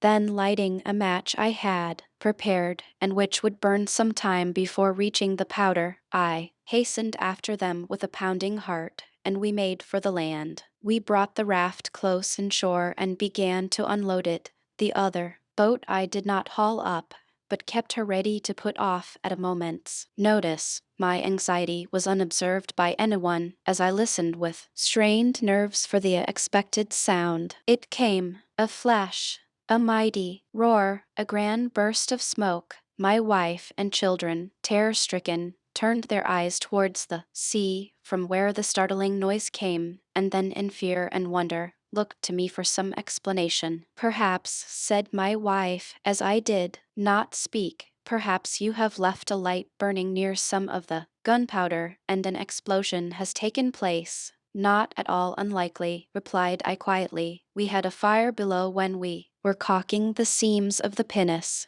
I shall go off at once and see what has happened. Will anyone come? The boys needed no second invitation, but sprang into the boat, while I lingered to reassure my wife by whispering a few words of explanation, and then joining them, we pulled for the wreck at a more rapid rate than we ever had done before. No alteration had taken place in the side at which we usually boarded her, and we pulled round to the further side, where a marvelous sight awaited us. A huge rent appeared, the decks and bulwarks were torn open, the water was covered with floating wreckage, all seemed in ruins, and the compartment where the pinnace rested was fully revealed to view. There sat the little beauty, to all appearance uninjured, and the boys, whose attention was taken up with the melancholy scene of ruin and confusion around them, were astonished to hear me shout, in enthusiastic delight, "Hurrah! She is ours! The lovely pinnace is won. We shall be able to launch her easily after all. Come, boys, let us see if she has suffered from the explosion, which has set her free." The boys gazed at me for a moment, and then guessing my secret, "You planned it yourself, you clever, cunning father. Oh, that machine we helped to make was on purpose to blow it up," cried they, and eagerly they followed me into the shattered opening where, to my intense satisfaction, I found everything as I could wish and the captive in no way a sufferer from the violent measures I had adopted for her deliverance. The boys were deeply interested in examining the effects of the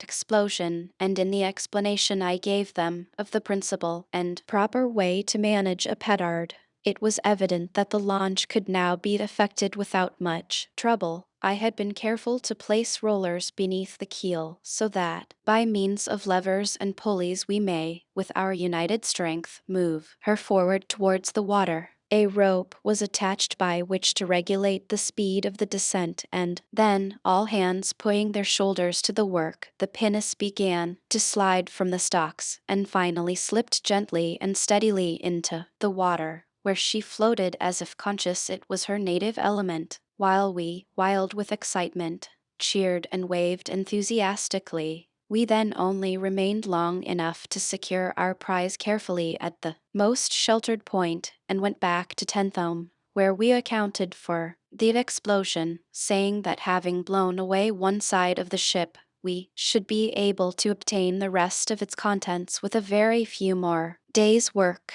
These days were devoted to completing the rigging, the mounting of her 2 little brass guns, and all necessary arrangements about the pinnace. It was wonderful what martial ardor was awakened by the possession of a vessel armed with 2 real guns. The boys chattered incessantly about savages, fleets of canoes, attack, defense, and final annihilation of the invaders. I assured them that, brilliant as their victories would doubtless be, We should have good cause to thank God if their fighting powers and newborn valor were never put to the test. The pinnace was fully equipped and ready to sail, while yet no idea of the surprise we were preparing for her had dawned upon my wife, and I permitted the boys, who had kept the secret so well, to fire a salute when we'd entered the bay. Casting off from the ship and spreading the sail, our voyage began. The pinnace glided swiftly through the water. I stood at the helm. Ernest and Jack manned the guns, and Fritz gave the word of command, "Fire." Then,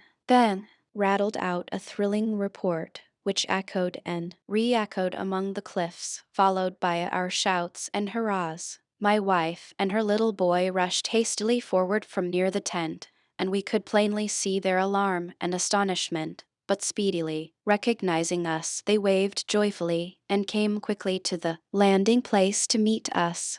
By skillful management, we brought the pinnace near a projection of the bank, and Fritz assisted his mother to come on board, where, breathless with haste and excitement, she exclaimed, "You dear, horrid, wonderful people, shall I scold you or praise you? You have frightened me out of my wits. To see a beautiful little ship come sailing in was startling enough, for I could not conceive who may be on board, but the report of your guns made me tremble with fear, and had I not recognized your voices directly after, I should have run away with France heaven knows where. But have you really done all this work yourselves?" she continued, when we had been forgiven for terrifying her with our vainglorious salute. "What a charming little yacht! I should not be afraid to sail in this myself." After the pinnace had been shown off and received the admiration she deserved, while our industry, skill, and perseverance met with boundless praise, "Now," said my wife, "you must come with me and see how little France and I have improved our time every day of your absence." We all landed and, with great curiosity, followed my wife up the river towards the cascade, where, to our astonishment, we found a garden, neatly laid out in beds and walks, and she continued, "We don't frighten people by firing salutes in honor of our performances, although, soon, I too shall want fire in a peaceable form. Look at my beds of lettuce and cabbages, my rows of beans and peas. Think what delicious dinners I shall be able to cook for you, and give me credit for my diligence." "My dear wife," I exclaimed, "this is beautiful. You have done wonders. Did you not find the work too hard?" "The ground is light and easy to dig hereabouts," she replied. "I have planted potatoes and cassava roots. There is space for sugar canes and the young fruit trees, and I shall want you to contrive to irrigate them by leading water from the cascades in hollow bamboos. Up by the sheltering rocks I mean to have pineapples and melons. They will look splendid when they spread there to shelter the beds of European vegetables from the heat of the sun. I have planted seeds of maize round them. The shadow of the tall plants will afford protection from the burning rays. Do you think that is a good plan?" The author now thinks pineapples grow on vines. They do not. I do truly. The whole arrangement is capital. Now, as sunset approaches, we must return to the tent for supper and rest, for both of which we are all quite ready. The time passed in happy talk over our many new interests. Everyone had the pleasant sensation which attends successful labor, as well as experiencing the joy of affording unexpected pleasure to others, and I especially pointed out to my sons how true, genuine happiness consists in that rather than in mere self-gratification. Next morning, my wife said, "If you can exist on shore long enough to visit Falconhurst, dear husband, I should like you to attend to the little fruit trees. I fear they have been too much neglected.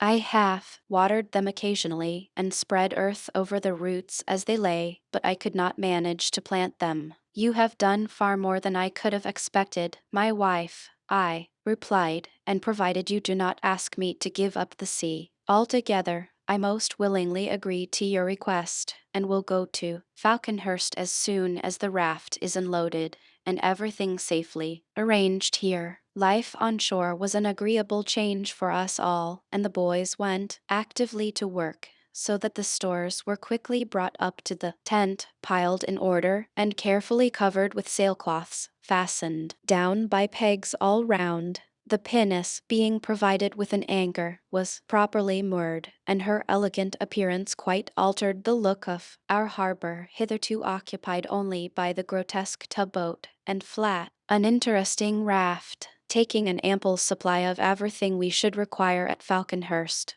we were soon comfortably re-established in that charming abode, its peaceful shade seeming more delightful than ever after the heat and hard work we had lately undergone. Several Sundays had passed during our stay at Tentham, and the welcome day of rest now returned again, to be observed with heartfelt devotion and grateful praise. I did not attempt too much in the form of preaching, as I could not have secured the attention of my hearers to any long-winded discourses, but they were interested in the Bible, reading and simple instructions I drew from it, and their young voices joined sweetly in favorite hymns, which my wife sang from memory. In the evening, I desired my boys to let me see their dexterity in athletic exercises such as running, leaping, wrestling, and climbing, telling them that they must keep up the practice of these things so as to grow strong, active men, powerful to repel and cope with danger, as well as agile and swift-footed to escape from it.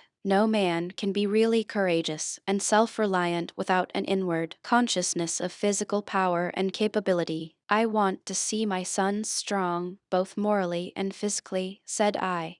That means, little France, as the large blue eyes looked inquiringly up at me, brave to do what is good and right, and to hate evil, and strong to work, hunt, and provide for themselves and others, and to fight if necessary. On the following day, the boys, seeming disposed to carry out my wishes by muscular exercise of all sorts, I encouraged them by saying I meant to prepare a curious new weapon for them, only they must promise not to neglect the practice of archery. As to their guns, I had no reason to fear they would be laid aside. Taking a long cord, I attached a leaden bullet to each end and had instantly to answer a storm of questions as to what this could possibly be for. This is a miniature lasso, said I. The Mexicans, Patagonians, and various tribes of South America make use of this weapon in hunting with marvelous dexterity, only, having no bullets, they fasten stones to their ropes, which are immensely longer than this.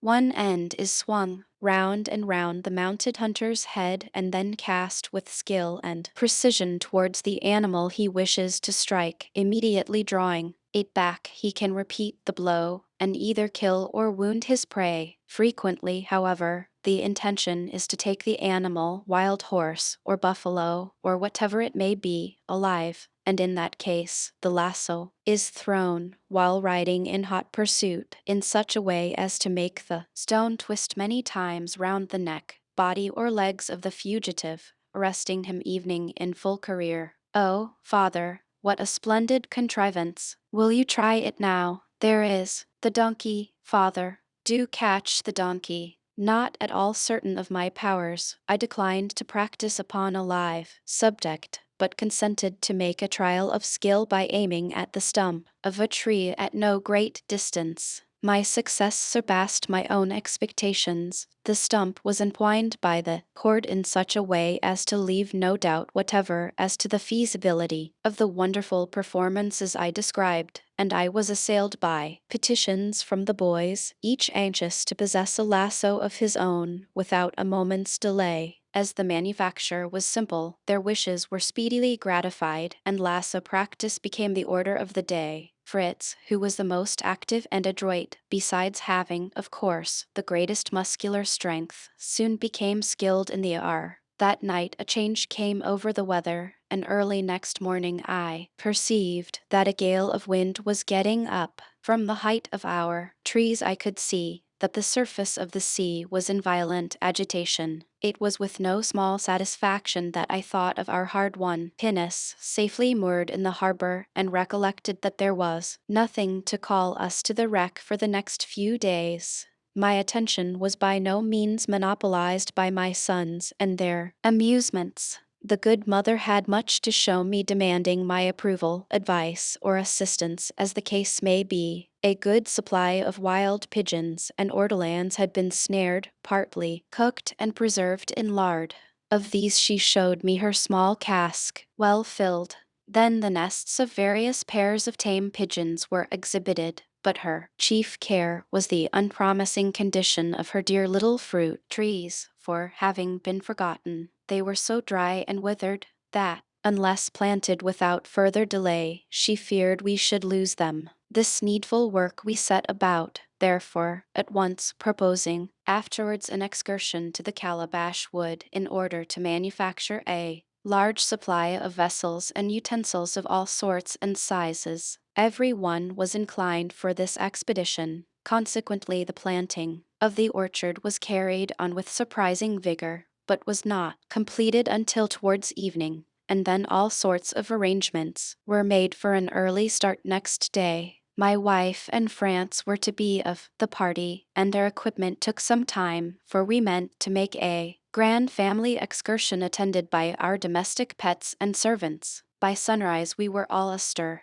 and everything quickly made ready for a start. The sledge loaded with ammunition and baskets of provisions and drawn by the donkey was to be used for carrying home our gourd manufactures as well as any other prize we may fall in with. Turk, as usual, headed the procession, clad in his coat of mail. Then came the boys with their guns and game bags. Their mother and I followed, and behind trotted Juno, not in very good spirits, poor dog, because Master Nips, who had no idea of being left alone, must needs ride on her back. On this occasion I took 2 guns with me, one loaded with shot for game, another with ball for our defense against beasts of prey. Flamingo Marsh was quickly crossed, and the magnificent country beyond lay extended in all its beauty and fertility before our eyes. It was new to my wife and 2 of the boys, and the lovely prospect enchanted them.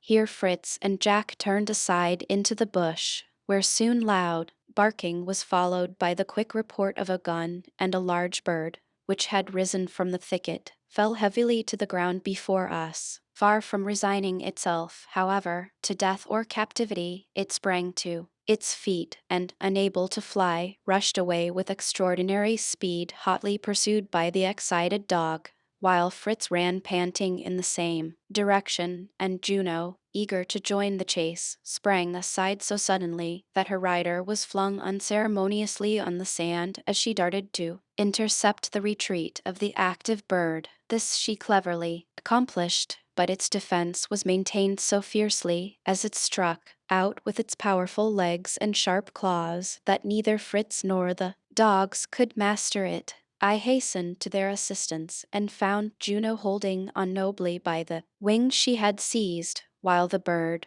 which proved to be a magnificent bustard, struggled and fought fiercely. Watching my opportunity, I threw a large handkerchief over it, and with difficulty succeeded in binding its legs and wings. It was borne in triumph to the rest of our party, who meantime had been reclining on the sand. "What have you got? What has Fritz shot?" cried the boys, starting up at our approach. "A bustard."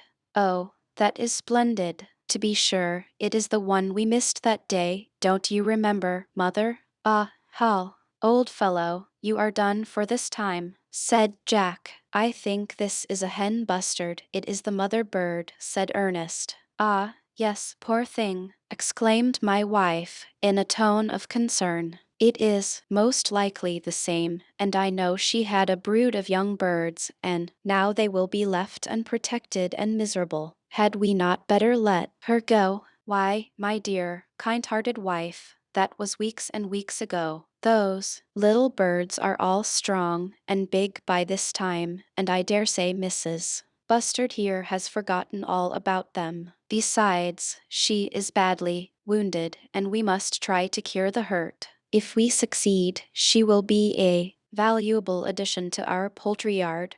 If we cannot, you shall roast her for dinner." Resuming our march, we next arrived at the Monkey Grove, which was the scene of the tragicomic adventure by which Fritz became the guardian of the orphan ape.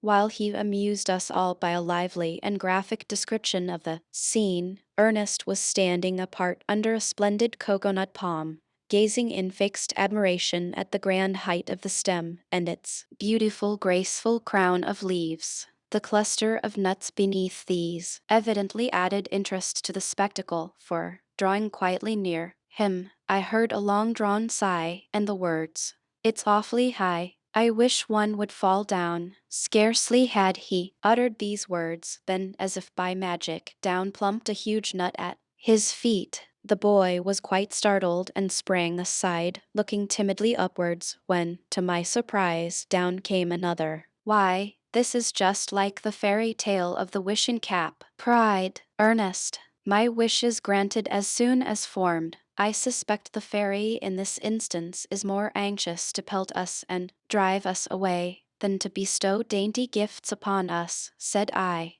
"I think there is most likely a cross-grained old ape sitting up among those shadowy leaves and branches." We examined the nuts, thinking they were perhaps old ones and had fallen, in consequence, naturally, but they were not even quite ripe. Anxious to discover what was in the tree, we all surrounded it, gaping and gazing upwards with curious eyes. "Hollow! I see him!" shouted Fritz soon. "Oh, a hideous creature! What can it be? Flat, round, as big as a plate, and with a pair of horrid claws. Here he comes. He is going to creep down the tree." At this, little Franz slipped behind his mother. Ernest took a glance round to mark a place of retreat. Jack raised the butt end of his gun, and every eye was fixed on the trunk of the tree, down which a large land crab commenced a leisurely descent. As it approached within reach, Jack hit at it boldly, when it suddenly dropped the remaining distance and, opening its great claws, sidled after him with considerable rapidity, upon which he fairly turned tail and ran. We all burst into a roar of laughter, which soon made him face about, and then, to our infinite amusement, the little fellow prepared for a fresh onset, laying down all he was carrying, pulling off his jacket, and spreading it wide out in both hands. He returned to the charge, suddenly threw his garment over the creature, wrapped it well round it, and then pummeled it with all the strength of his fists. For a few minutes I could do nothing but laugh, but then, running to him with my hatchet, I struck several sharp blows on his bundle, which we opened carefully, and found within the land crab perfectly dead. "Well, this is an ugly rascal," cried Jack. "If he hadn't been so hideous, I should not have dealt so severely with him. I wasn't a bit afraid." "What is the creature's name?" "This is a crab, a land crab," said I, "of which there are many varieties, and this, I think, is called a coconut crab, or at least it deserves the name, for it is evidently very fond of eating these nuts, since it takes the trouble to climb the trees for them. The difficulty of getting at the kernel, too, is considerable. You showed no little presence of mind, Jack, when you thought of catching it in your jacket.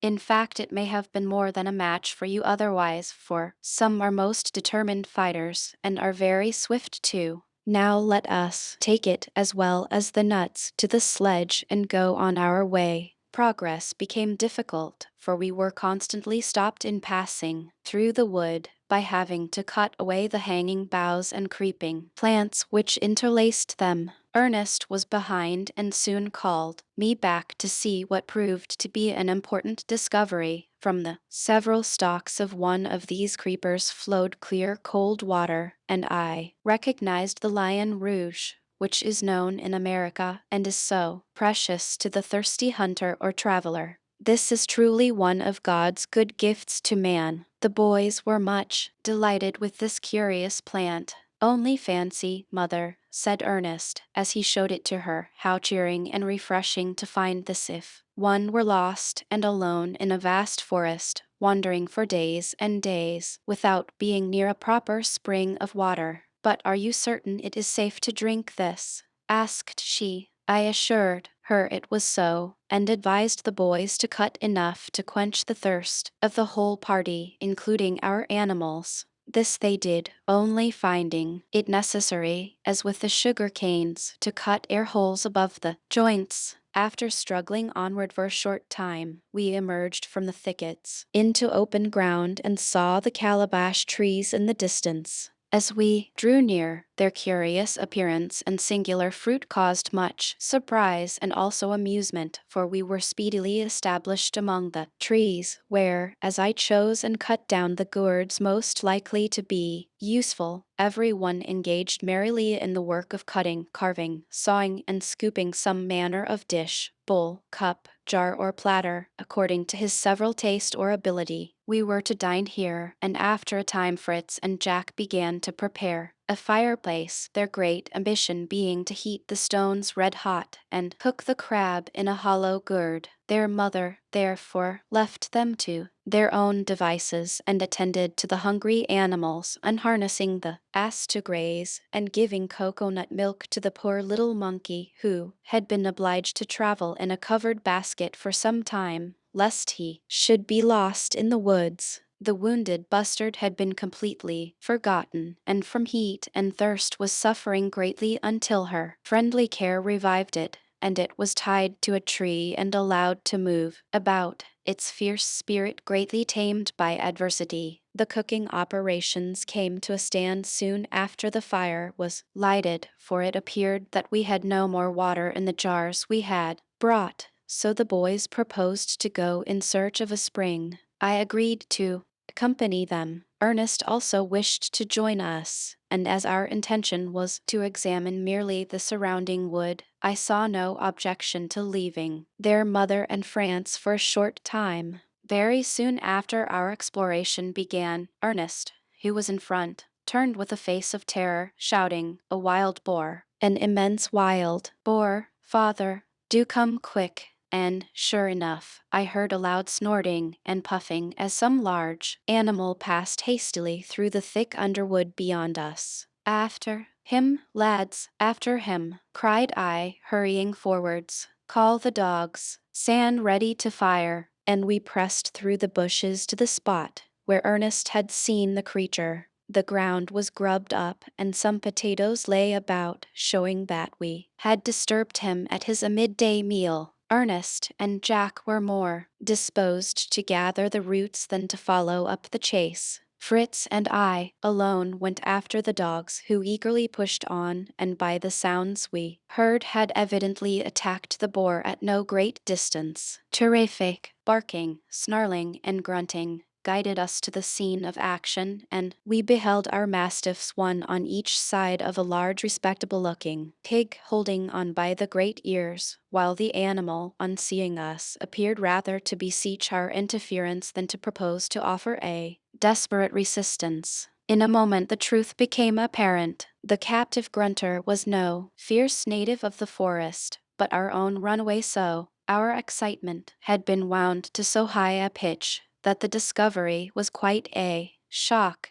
and we felt half angry with the creature who had disappointed us. Then the absurdity of the whole thing made us laugh heartily, and calling off the dogs, the old lady was released from her ignominious position. Our laughter resounding through the wood brought Ernest and Jack from their potatoes to see what was going on. "Much use you two would have been suppose we had required help," cried Fritz, as they too recognized their old friend. "Ah, well, you see," returned Jack, "Ernest and I had a sort of a kind of presentiment that this was going to be the old sow. And just look at our fine potatoes." A good deal of joking on the subject ensued, but was interrupted by Ernest, who drew our attention to fruit resembling apples on the surrounding bushes and on the grass beneath them. The sow was making amends for the fright and pain she had endured by munching and crunching this fruit at a great rate. Fritz feared that it may be the poisonous manchineel, against which I once warned them, but on examining it, I was induced to pronounce a more favorable opinion. and we collected a quantity in hopes that, if the monkey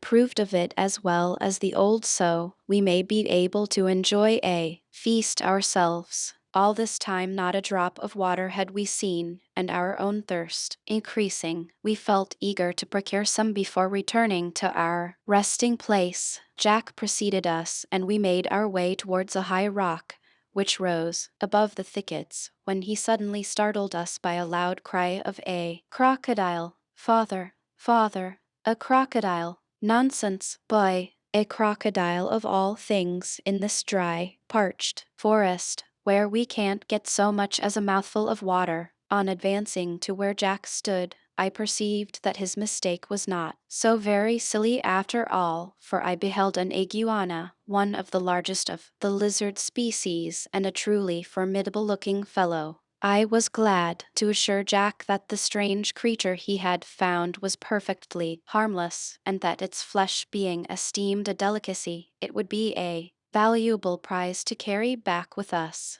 In another moment Fritz would have fired, but arresting his hand, "Your shot," I said, "would probably only wound the animal, and, being extremely tenacious of life, it would certainly escape us. We must gain possession of the sleeping beauty by a gentler method." "You are not going to kiss it, are you, father?" asked Jack with a grin. I tried to rebuke him for his impertinence, but, failing, I commenced operations. I first attached a cord and running noose to a stout stick, and holding a light switch in my other hand, I began to approach the creature with soft, slow steps, while the boys looked on with the utmost curiosity. Soon I began very softly to whistle a sweet, yet very lively air, which I continued more and more distinctly as I drew near the lizard, until, awaking, it seemed to listen with pleasure, raising its head as though better to catch the sounds or to discover from where they came. When near enough, I began gently to stroke and tickle him with the wand, continuing to whistle the prettiest tunes I could think of,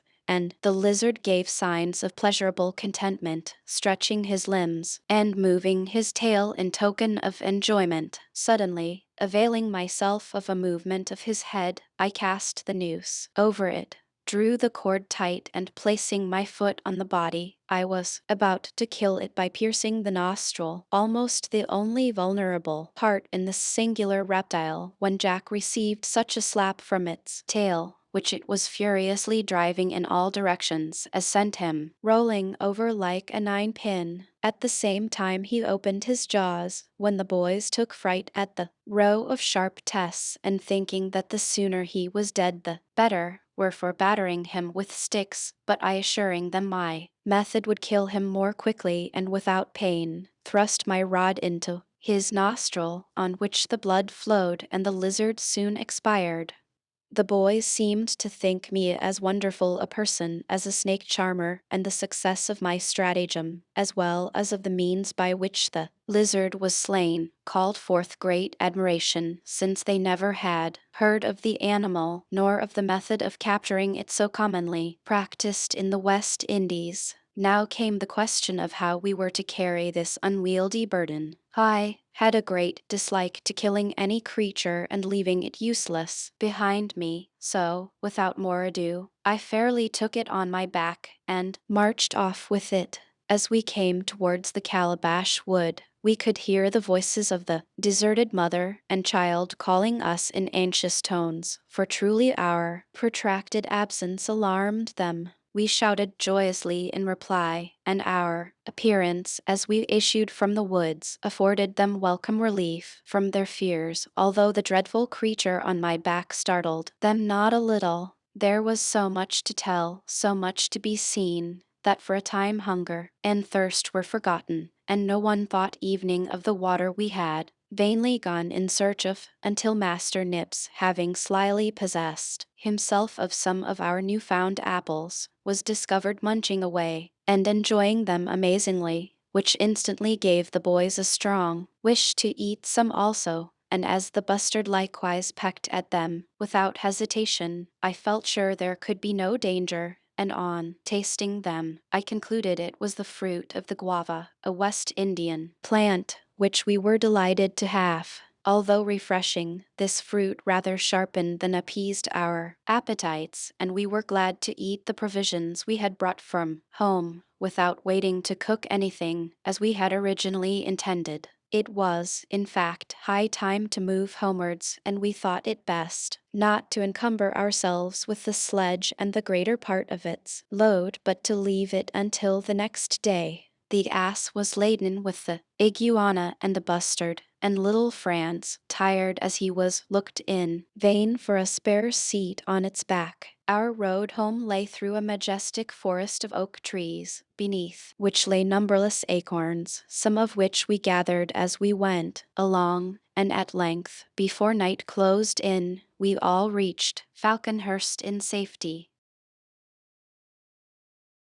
Chapter 7. The first thing to be done on the following day was to return to the calabash wood to fetch the sledge with the dishes, bowls, and baskets we had made. Fritz alone accompanied me. I desired the other boys to remain with their mother, intending to explore beyond the chain of rocky hills, and thinking a large party undesirable on the occasion. Passing through the wood of evergreen oaks, we observed our Sow feasting on the acorns, evidently not a whit the worse for the fright we had given her the previous day. In fact, she appeared more friendly disposed towards us than usual, possibly considering us as her deliverers from the jaws of the savage dogs. Many birds tenanted this grove and were undisturbed by our movements until Fritz fired and shot a beautiful blue jay and a couple of parakeets, one a brilliant scarlet, the other green and gold. Fritz was in the act of reloading his gun when an unaccountable noise struck our ears and put us instantly on the alert, because it appeared like the dull thumping sound of a muffled drum, and reminded us of the possible presence of savages. With the greatest caution we drew near the sound, concealing ourselves among the low bushes and thick grass and creepers until we reached an open glade, where, standing on an old prostrate log, was a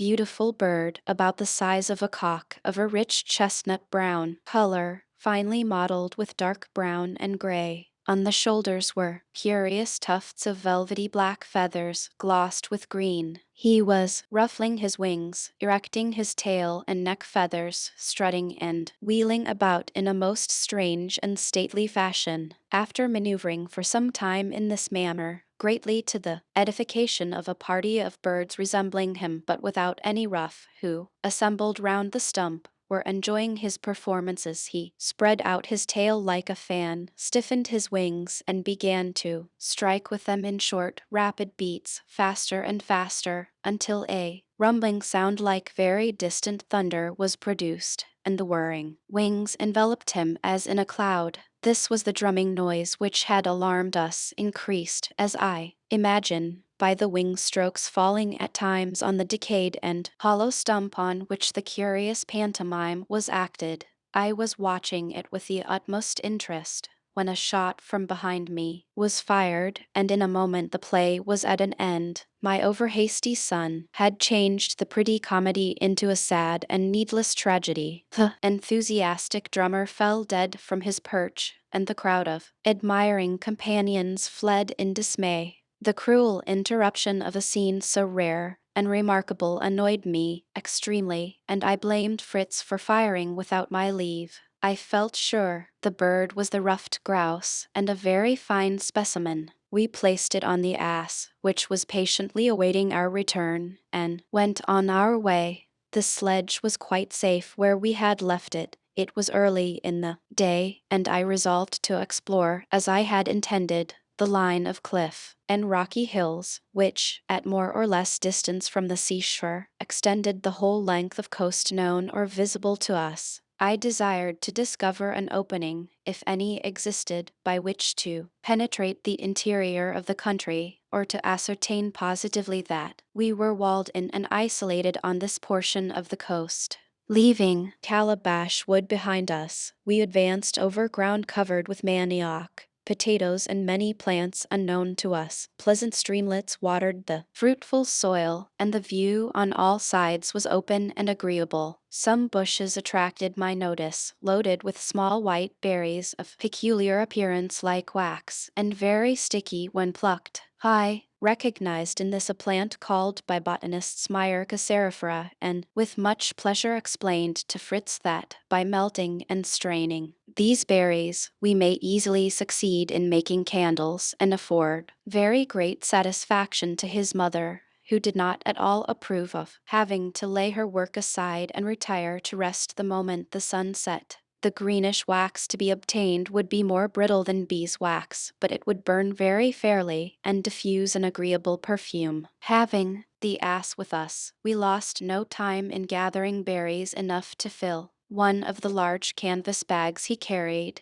and we then continued our route. Very soon we met with another natural curiosity, the curious appearance of which surprised us much. This was the abode, under one roof, of a whole colony of birds about the size of yellow hammers, but of plain brown plumage. The nests were built in a mass round the stem, and among the branches of a tree standing alone, and a kind of roof, formed of grass, straws, and fibers, covered them all, and sheltered the community from rain and the heat of the sun. There were numbers of openings into the irregular sides of the group of dwellings, the nests resembling different apartments in a house common to all. Twigs and small branches emerged here and there from the walls, and served as perches for the young birds, and resting places and posts of observation for all. The general appearance of the establishment reminded us of a huge bath sponge. The feathered inhabitants swarmed in and out by thousands, and we saw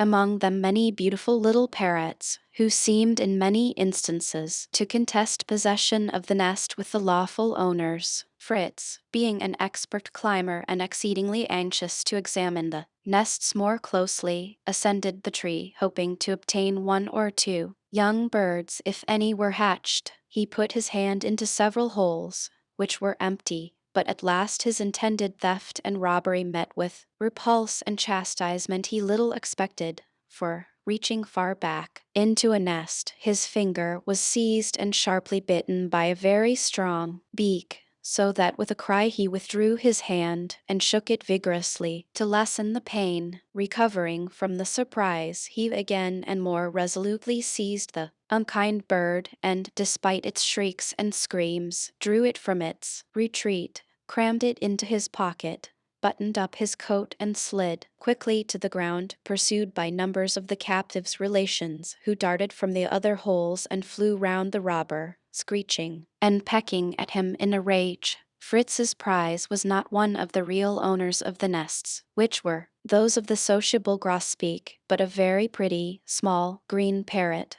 with which he was greatly pleased, and which he at once determined to tame and teach to speak. For the present, it was carefully remanded to prison in his pocket. This curious colony of birds afforded us matter of conversation as we went on our way. Their cheerful sociable habits, and the instinct which prompted them to unite in labor for the common good, appearing most wonderful to us. Examples of the kind, however, said I, are numerous in various classes of animals. Beavers, for instance, build and live together in a very remarkable way. Among insects, bees, wasps, and ants are well known as social architects. In like manner, the coral insect works wonders beneath the ocean waves by force of perseverance and united effort. I have often watched ants at work, said Fritz. It is most amusing to see how they carry on the various works and duties of their commonwealth. Have you ever noticed how much trouble they take with the eggs? Inquired I, to see how far he understood the process, carrying them about in the warmth of the sun until they are hatched. Ah, that is rather the chrysalis of the antworm or larva, which is produced from an egg.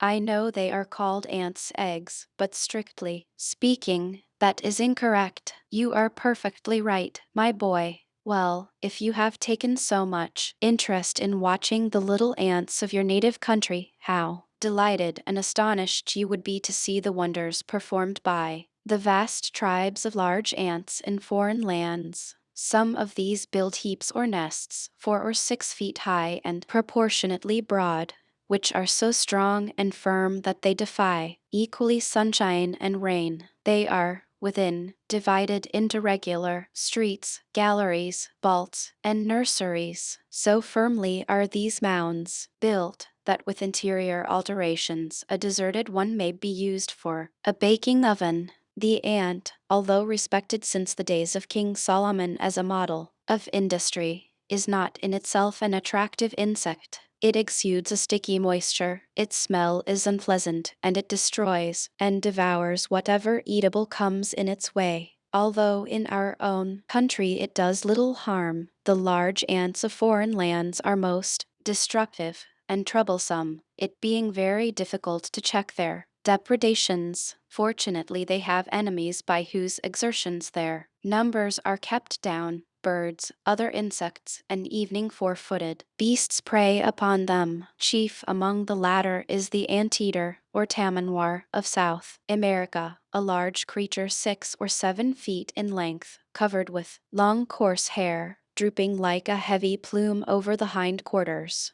The head is wonderfully elongated and very narrow. It is destitute of teeth, and the tongue resembles somewhat a large great red earthworm. It has immensely strong curved claws, with which it tears and breaks down and scratches to pieces the hard walls of the ant heaps. Then, protruding its sticky tongue, it coils and twists it about among the terrified millions disturbed by its attack. They adhere to this horrible invader and are drawn irresistibly backward into the hungry, toothless jaws awaiting them. The little anteater is not more than about 21 inches in length, has a shorter and more natural-looking head and fine silky fur. It usually lives in trees. I was pleased to find my memory served me so well on this subject, as it interested my boy amazingly and occupied us for a considerable time while we traveled onward. Arriving soon at a grove of tall trees, with very strong, broad, thick leaves, we paused to examine them. They bore a round fig-like fruit, full of little seeds and of a sour harsh taste. Fritz saw some gummy resin exuding from cracks in the bark, and it reminded him of the boyish delight afforded by collecting gum from cherry trees at home, so that he must needs stop to scrape off as much as he could.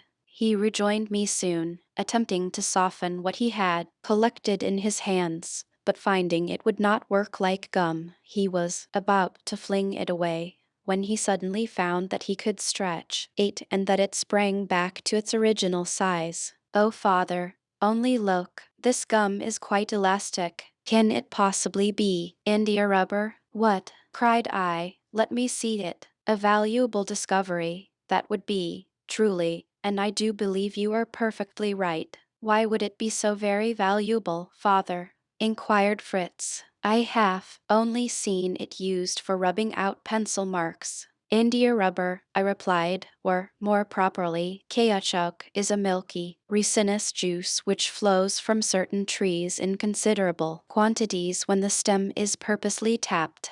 These trees are indigenous to the South American countries of Brazil, Guyana, and Cayenne. The natives, who first obtained it, used it to form bottles by smearing earthen flasks with repeated coatings of the gum when just fresh from the trees, and when hardened and sufficiently thick, they broke the mold, shook out the fragments, and hung the bottles in the smoke. When they became firmer and of a dark color, while moist, the savages were in the habit of drawing rude figures and lines on the resin by way of adornment. These marks you may have observed, for the bottles obtained from the natives by the Spaniards and Portuguese have for years been brought to Europe and cut into portions to be sold for use in drawing. Caoutchouc can be put to many uses, and I am delighted to have it here, as we shall, I hope, be able to make it into different forms. First and foremost, I shall try to manufacture boots and shoes. Soon after making this discovery, we reached the coconut wood and saw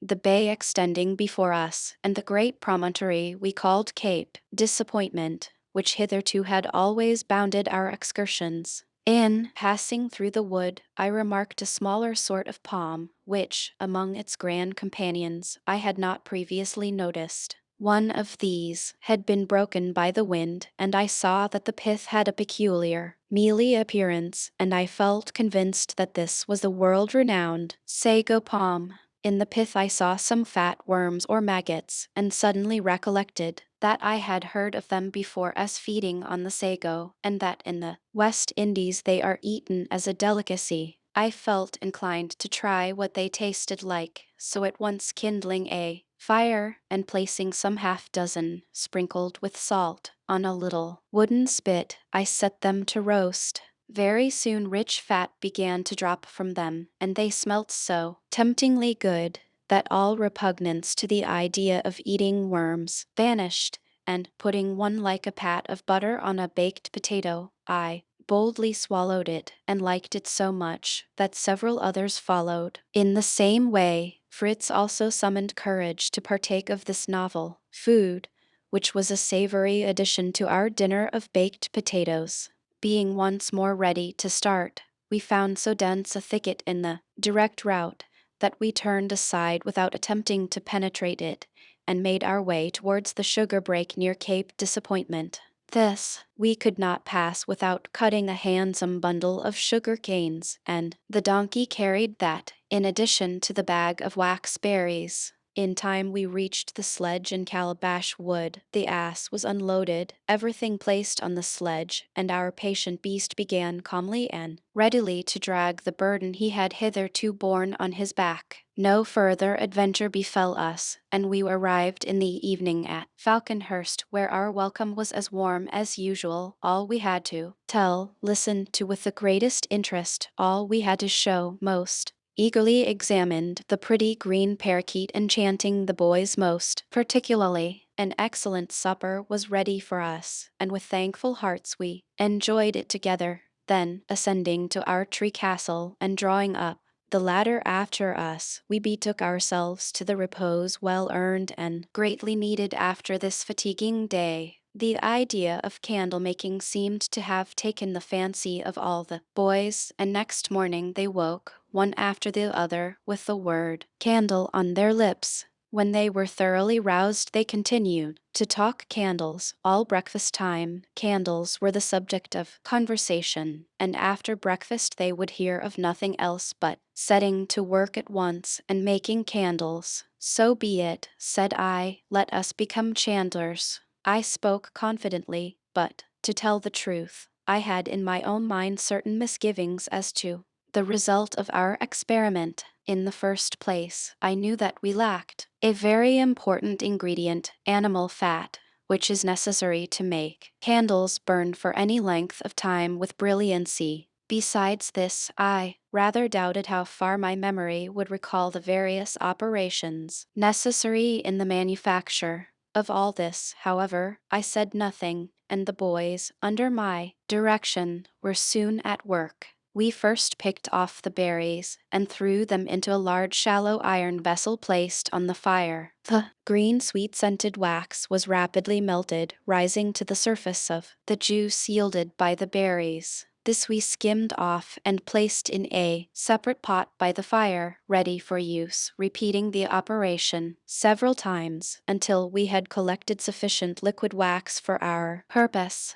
I then took the wicks my wife had prepared and dipped them, one after the other, into the wax, handing them as I did so to Fritz, who hung them up on a bush to dry. The coating they thus obtained was not very thick, but, by repeating the operation several times, they at length assumed very fair proportions and became real sturdy candles. Our wax being at an end, we hung these in a cool, shady place to harden, and that same night we sat up like civilized beings 3 whole hours after sunset, and Falconhurst was for the first time brilliantly illuminated. We were all delighted with the success of our experiment. You are truly clever, said my wife. I only wish that with your ingenuity you would show me how to make butter. Day after day, I have the annoyance of seeing a large supply of good cream go bad under my very eyes. simply because I have no use to which to put it. Invent a plan, please. Do.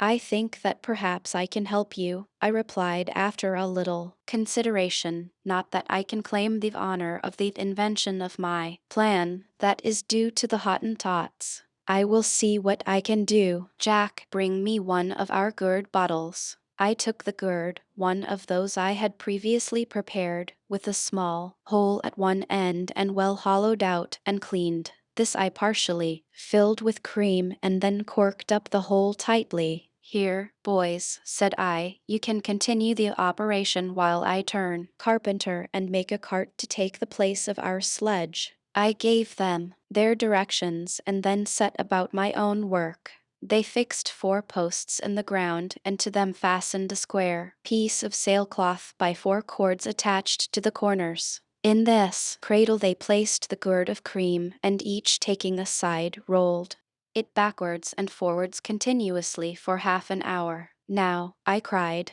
looking up from my work, open the gourd and take the contents to your mother, with my compliments. They did so, and my good wife's eyes were delighted with the sight of a large lump of capital fresh butter. With my son's assistance the cart was in time completed. A clumsy vehicle it was, but strong enough for any purpose to which we may put it, and as it proved of immense use to us in collecting the harvest. We then turned our attention to our fruit trees, which we had planted in a plot ready for transplanting. The walnut, cherry, and chestnut trees we arranged in parallel rows so as to form a shady avenue from Falconhurst to Family Bridge, and between them we laid down a tolerable road, that we may have no difficulty in reaching Tentham, be the weather bad as it may. We planted the vines round the arched roots of our great mangrove, and the rest of the trees in suitable spots, some near Falconhurst, and others away over Jackal River, to adorn Tentham. Tentham had been the subject of serious thoughts to me for some time past, and I now turned all my attention there. It was not my ambition to make it beautiful, but to form of it a safe place of refuge in a case of emergency. My first care, therefore, was to plant a thick prickly hedge capable of protecting us from any wild animal, and forming a tolerable obstacle to the attack of evening savages, should they appear. Not satisfied with this, however, we fortified the bridge, and on a couple of hillocks mounted 2 guns which we brought from the wreck, and with whose angry mouths we may bark defiance at any enemy, man or beast. 6 weeks slipped away while we were thus busily occupied, 6 weeks of hard yet pleasant labor. We greeted each Sunday and its accompanying rest most gratefully, and on that day always especially thanked God for our continued health and safety. I soon saw that this hard work was developing in the boys remarkable strength, and this I encouraged by making them practice running, leaping, climbing, and swimming. I also saw, however, that it was having a less satisfactory effect upon their clothes, which, though a short time before remarkably neat, were now, in spite of mending and patching, most untidy and disreputable. I determined, therefore, to pay another visit to the wreck, to replenish our wardrobe, and to see how much longer the vessel was likely to hold together. 3 of the boys and I went off in the pinnace. The old ship seemed in much the same condition as when we had left her. A few more planks had gone, but that was all. Come, boys, cried I, not an article of the slightest value must be left on board. Rummage her out to the very bottom of her hold. They took me at my word. Sailors' chests, bales of cloth and linen, a couple of small guns, ball and shot, tables, benches, window shutters, bolts and locks, barrels of pitch, all were soon in a heap on the deck. We loaded the pinnace and went on shore. We soon returned with our tugboat in tow, and after a few more trips, nothing was left on board. One more trip, said I to my wife, before we started again, and there will be the end of the brave ship which carried us from Switzerland. I have left 2 barrels of gunpowder on board, and mean to blow her up. Before we lighted the fuse, I discovered a large copper cauldron, which I thought I may save. I made fast to it a couple of empty casks, that when the ship went up it may float. The barrels were placed, the train lighted, and we returned on shore. The supper was laid outside the tent, at a spot from where we may obtain a good view of the wreck. Darkness came on. Suddenly a vivid pillar of fire rose from the black waters, a sullen roar boomed across the sea, and we knew that our good old ship was no more. We had planned the destruction of the vessel. We knew that it was for the best, and yet that night we went to bed with a feeling of sadness in our hearts, as though we had lost a dear old friend. Next morning all our sadness was dispelled, and it was with pleasure that we saw the shore lined with a rich store of planks and beams, the remnants of the wreck. I soon found, too, the copper cauldron which was successfully floated by the casks. This I got on shore, and hauling it up among the rocks, stored under it the powder casks we had landed the day before. Collecting all these valuables gave us some little trouble, and while we were thus engaged my wife brought us good news. She had discovered that 2 ducks and a goose had each reared a large family among the reeds by the river, and they soon appeared waddling past us, apparently vastly well pleased with their performance. We greeted them joyfully. "Hurrah!" cried Ernest. "We'll be able to afford duck and green peas some day soon, and imagine we're once more civilized mortals."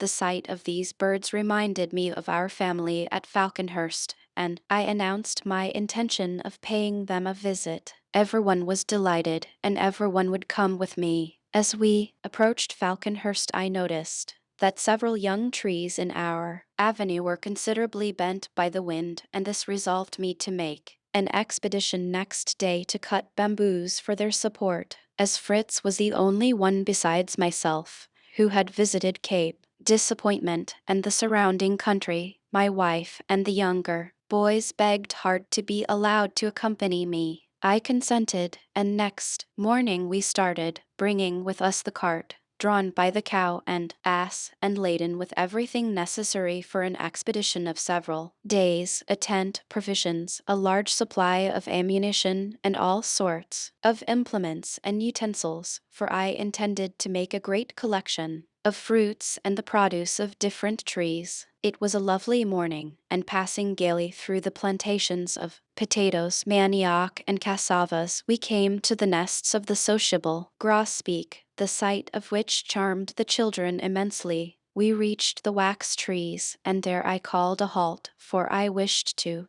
gather a sack or 2 of the berries that we may renew our stock of candles. The berries were soon plucked, and I stored them away amongst the bushes, marking the spot, that we may find them on our return. "Now for the caoutchouc tree," said I, "now for waterproof boots and leggings to keep your feet dry, Ernest." To the caoutchouc tree we directed our steps, and were soon busily engaged in stabbing the bark and placing vessels beneath to catch the sap. We again moved forward, and, crossing the palm wood, entered upon a delightful plain bounded on one side by an extensive field of waving sugar-cane, on the other by a thicket of bamboos and lovely palms, while in front stretched the shining sea, calm and noiseless. "How beautiful!" exclaimed Jack. "Let us pitch our tent here, and stay here always instead of living at Falconhurst." "It would be jolly." "Very likely," replied I, "and so would be the attacks of wild beasts.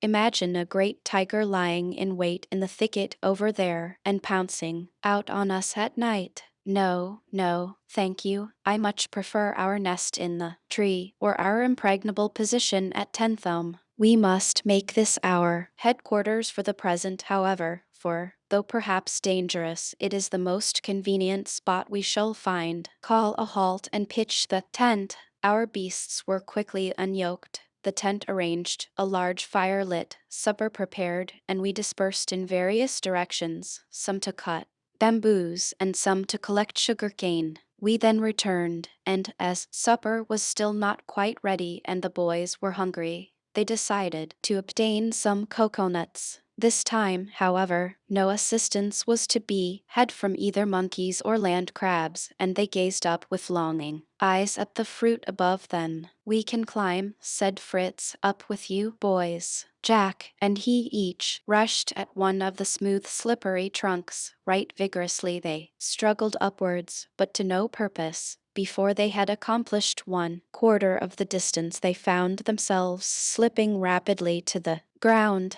"Here, ye young athletes," cried I foresaw this difficulty, and have provided for it." So saying, I held up buskins of shark's skin, which I had previously prepared, and which I now bound onto their legs. Thus equipped, they again attempted the ascent, and with a loop of rope passed round their body and the trunk of the tree, quickly reached the summit. My wife joined me, and together we watched the boys as they ascended tree after tree, throwing down the best fruit from each. They then returned and jestingly begged Ernest to produce the result of his labor. The professor had been lying on the grass gazing at the palms, but on this sarcastic remark he sprang to his feet. "Willingly," he exclaimed, and seizing a pair of buskins he quickly donned them. "Give me a cocoanut shell," said he. I gave him one, and he put it in his pocket. He ran to a tree, and with an agility which surprised us all, quickly reached the top. No sooner had he done so than Fritz and Jack burst into a roar of laughter. He had swarmed a tree which bore no nuts. Ernest apparently heard them, for, as it seemed in a fit of anger, he drew his knife and severed the leafy crest, which fell to the ground. I glanced up at him, surprised at such a display of temper, but a bright smile greeted me, and in a merry tone he shouted, "Jack, pick that palm cabbage up and take it to father. That is only half my contribution, and it is worth all your nuts put together." He spoke truly. The cabbage palm is rare, and the tuft of leaves at its summit is greatly prized by the South Americans for its great delicacy and highly nutritive qualities. "Bravo!" I cried. "You have retrieved your character. Come down and receive the thanks of the company. What are you waiting up there for?" "I am coming soon," he replied, "with the second half of my contribution. I hope it will be as fully appreciated as the first." In a short time he slipped down the tree, and, advancing to his mother, presented her with the nutshell he had taken up with him. "Here," he said, "is a wine which the greatest connoisseur would prize. Taste it, mother." The shell was filled with a clear rosy liquor, bright and sparkling. My wife tasted it. "Excellent, excellent," she exclaimed. "Your very good health, my dear boy." We drank the rosy wine in turn, and Ernest received hearty thanks from all. It was getting late, and while we were enjoying our supper before our tent, our donkey, who had been quietly browsing near us, suddenly set up a loud bray, and, without the least apparent cause, pricked up his ears, threw up his heels, and galloped off into the thicket of bamboos. We followed for a short distance, and I sent the dogs in chase, but they returned without our friend, and as it was late, we were obliged to abandon the chase. I was annoyed by this incident, and evening alarmed, for not only had we lost the ass, but I knew not what had occasioned his sudden flight. I knew not whether he was aware, by instinct, of the approach of some fierce wild beast. I said nothing of this to my family, but, making up an unusually large fire, I bade them sleep with their weapons by their sides, and we all lay down. A bright morning awoke us early, and I rose and looked out, thinking that perhaps our poor donkey may have been attracted by the light of the fires and have returned. Alas, not a sign of him was to be seen. As we could not afford to lose so valuable a beast, I determined to leave no attempt untried to regain him. We hurriedly breakfasted, and as I required the dogs to assist me in the search, I left my elder sons to protect their mother and bade Jack get ready for a day's march. This arrangement delighted him, and we quickly set out. For an hour or more we trudged onwards, directed by the print of the ass's hoofs. Sometimes we lost the track for a while, and then again discovered it as we reached softer soil. Finally, this guide failed us altogether, for the donkey seemed to have joined in with a herd of some larger animals with whose hoof prints his had mingled. I now almost turned back in despair, but Jack urged me to continue the search, for, said he, if we once get upon a hill we shall see such a large herd as this must be at almost any distance. Do let us go on, father. I consented, and we again pushed forwards, through bushes and over torrents, sometimes cutting our way with an axe and sometimes plunging knee-deep through a swamp. We at length reached the border of a wide plain, and on it, in the distance, I could see a herd of animals browsing on the rich grass. It struck me that it may be the very herd to which our good donkey had joined himself, and wishing to ascertain whether this was so, I resolved to make a detour through a bamboo marsh and get as near as possible to the animals without disturbing them. The bamboos were huge, many of them over 30 feet in height, and as we made our way through them, I remembered an account of the giant cane of South America, which is greatly prized by the Indians on account of its extreme usefulness. The reeds themselves make masts for their canoes, while each joint will form a cask or box. I was delighted, for I had little doubt that the bamboos we were among were of the same species. I explained this to Jack, and as we discussed the possibility of cutting one down and carrying a portion of it home, we reached the border of the marsh and emerged upon the plain. There we suddenly found ourselves face to face with the herd, which we sought, a herd of buffaloes. They looked up and stared at us inquisitively, but without moving. Jack would have fired, but I checked him. Back to the thicket, I said, and keep back the dogs. We began to retreat, but before we were again under cover, the dogs joined us, and in spite of our shouts and efforts to restrain them, they dashed forwards and seized a buffalo calf. This was a signal to the whole herd to attack us. They bellowed loudly, pawed the ground, and tore it up with their horns, and then dashed madly towards us. We had not time to step behind a rock before the leader was upon us. So close was he that my gun was useless. I drew a pistol and fired. He fell dead at my feet. His fall checked the advance of the rest. They halted, snuffed the air, turned tail, and galloped off across the plain. They were gone, but the dogs still held gallantly to the calf.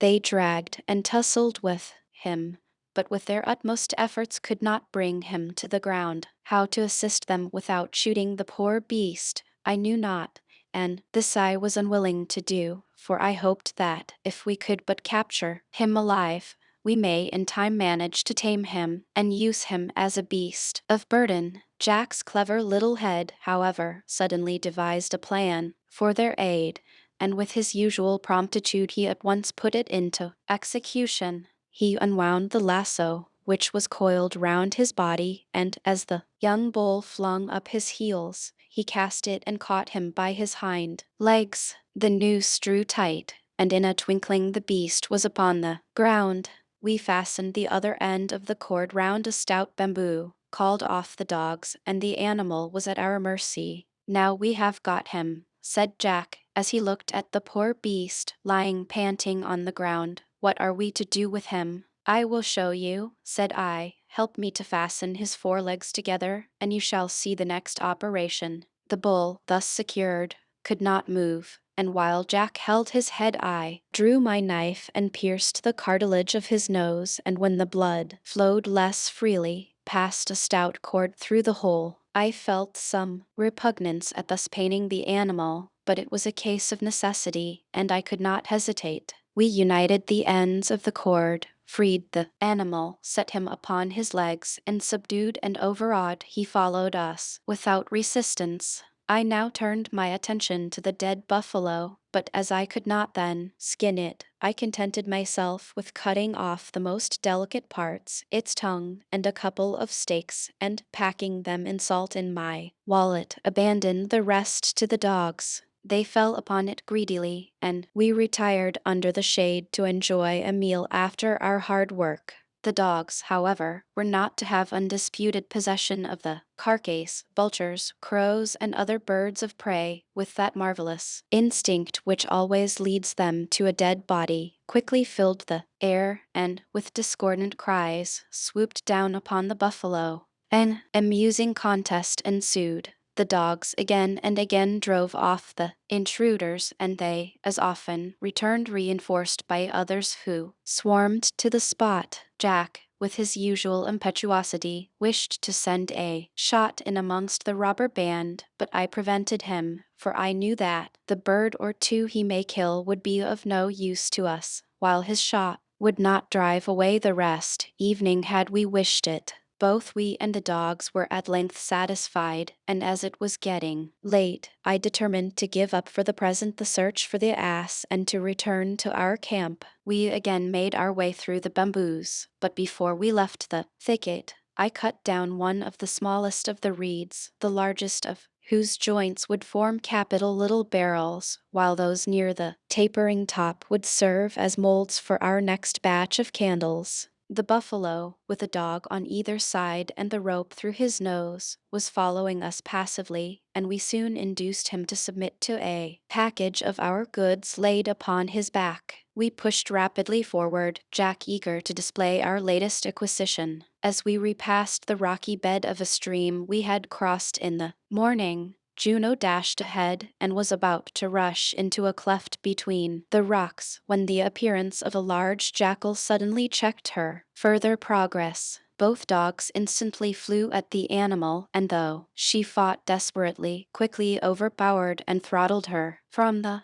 way the beast had shown fight, I concluded that her young must be close by, probably within the very cleft Juno was about to enter. Directly Jack heard this, he wished to creep in and bring out the young jackals. I hesitated to allow him to do so, for I thought it possible that the male jackal may be still lying in wait within the cave. We peered into the darkness, and after a while Jack declared he could discern the little yellow jackals, and that he was quite sure the old one was not there. He then crept in, followed closely by the dogs, and soon emerged, bearing in his arms a handsome cub of a beautiful golden yellow and about the size of a small cat. He was the only one of the brood he had managed to save, for Turk and Juno, without pity for their youth or beauty, had worried all the rest. I did not much regret this, however, for I firmly believe that, had he saved them, Jack would have insisted upon bringing up the whole litter, as it was I considered that one jackal was, with our young bull, quite sufficient an addition to our livestock. During the halt we had made, I had fastened the buffalo to a small tree, and as I now was again about to move on, I recognized it as the dwarf palm, whose long sharp leaves form an excellent barrier if it is planted as a hedge. I determined to return and get some young plants to strengthen our hedge at Tentham. It was late before we reached our camp, where we found our family anxiously awaiting our return. The sight of the new animals delighted the children immensely, and in their opinion amply compensated for the loss of our poor donkey. Jack had to answer a host of questions concerning their capture, and to give a minute account of the affray with the buffaloes. This he did with graphic power certainly, but with so much boasting and self-glorification that I was obliged to check him and give a plain and unvarnished account of the affair. Supper time arrived, and as we sat at that meal, for which Jack and I were heartily thankful, my wife and her party proceeded to give an account of their day's work.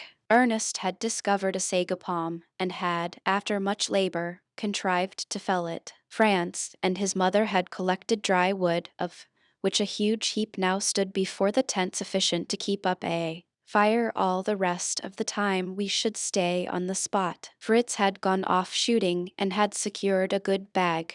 While they had been thus variously employed, a troop of apes had visited the tent, and when they returned, they found the place ransacked and turned upside down. The provisions were eaten and gnawed, the potatoes thrown about, the milk drunk and spilled, every box had been peeped into, every pot and pan had been divested of its lid, the palisade round the hut had been partly destroyed, nothing had been left untouched. Industriously had the boys worked to repair the damage, and when we returned, not a sign was to be seen of the disorder. No one would have guessed what had occurred from the delicious supper we were eating. After matters had been again arranged, Fritz had gone down to the shore and amongst the rocks at Cape Disappointment had discovered a young eaglet which Ernest declared to be a Malabar or Indian eagle. He was much pleased with his discovery, and I recommended him to bring the bird up and try to train it to hunt as a falcon. Look here, though, boys, said I, you are now collecting a good many pets, and I am not going to have your mother troubled with the care of them all. Each must look after his own, and if I find one neglected, whether beast or bird, I set it at liberty. Mark that and remember it.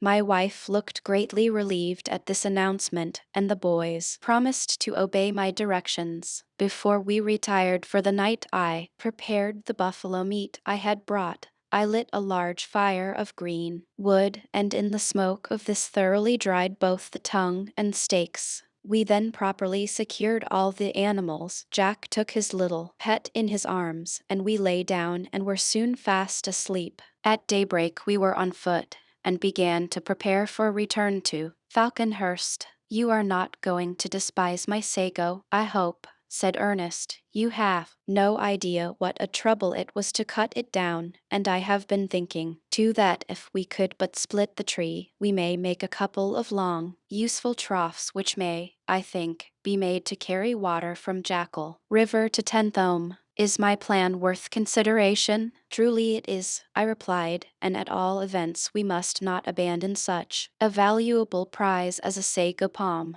I would put off our departure for a day rather than leave it behind. We went to the palm, and with the tools we had with us attempted to split the trunk. We first sawed off the upper end, and then with an axe and saw managed to insert a wedge. This accomplished, our task was less difficult, for with a heavy mallet we forced the wedge in further and further, until at length the trunk was split in twain. From one half of the trunk we then removed the pith, disengaging it with difficulty from the tough wood fibers. At each end, however, I left a portion of the pith untouched, thus forming a trough in which to work the sago. Now, boys, said I, when we had removed the pith from the other half of the trunk, off with your coats and turn up your shirt sleeves. I am going to teach you to knead. They were all delighted, and evening little France begged to be allowed to help. Ernest brought a couple of pitchers of water, and throwing it in amongst the pith, we set to work right heartily. As the dough was formed and properly kneaded, I handed it to my wife, who spread it out on a cloth in the sun to dry. This new occupation kept us busy until the evening, and when it was at length completed we loaded the cart with the sago, a store of coconuts, and our other possessions, that we may be ready to start early on the following morning. As the sun rose above the horizon, we packed up our tent and set forth a goodly caravan. I thought it unfair to the cow to make her drag such a load as we now had alone, and determined if possible to make the young buffalo take the place of our lost donkey. After some persuasion he consented, and soon put his strength to the work and brought the cart along famously. As we had the trough slung under the cart, we had to choose the clearest possible route, avoiding anything like a thicket. We, therefore, could not pass directly by the candleberry and caoutchouc trees, and I sent Ernest and Jack aside to visit the store we had made on our outward journey. They had not long been gone when I was alarmed by a most terrible noise accompanied by the furious barking of the dog and shouts from Jack and Ernest. Thinking that the boys had been attacked by some wild beast, I ran to their assistance. A most ludicrous scene awaited me when I reached the spot. They were dancing and shouting round and round a grassy glade, and I as nearly as possible followed their example, for in the center, surrounded by a promising litter, lay our old sow, whose squeals, previously so alarming, were now subsiding into comfortable grunts of recognition. I did not join my boys in their triumphal dance, but I was nevertheless very much pleased at the sight of the flourishing family, and immediately returned to the cart to obtain biscuits and potatoes for the benefit of the happy mother. Jack and Ernest meanwhile pushed further on and brought back the sack of candleberries and the caoutchouc, and as we could not then take the sow with us, we left her alone with her family and proceeded to Falconhurst. The animals were delighted to see us back again, and received us with manifestations of joy, but looked askance at the new pets. The eagle especially came in for shy glances and promised to be no favorite. Fritz, however, determined that his pet should at present do no harm, secured him by the leg to a root of the fig tree and uncovered his eyes. In a moment the aspect of the bird was changed. With his sight returned all his savage instincts. He flapped his wings, raised his head, darted to the full length of his chain, and before anyone could prevent him seized the unfortunate parrot which stood near, and tore it to pieces. Fritz's anger rose at the sight, and he was about to put an end to the savage bird. "Stop," said Ernest. "Don't kill the poor creature. He is but following his natural instincts. Give him to me, and I will tame him." Fritz hesitated. "No, no," he said, "I don't want really to kill the bird, but I can't give him up. Tell me how to tame him, and you shall have Master Nips." "Very well," replied Ernest. "I will tell you my plan, and if it succeeds, I will accept Nips as a mark of your gratitude. Take a pipe and tobacco, and send the smoke all round his head, so that he must inhale it.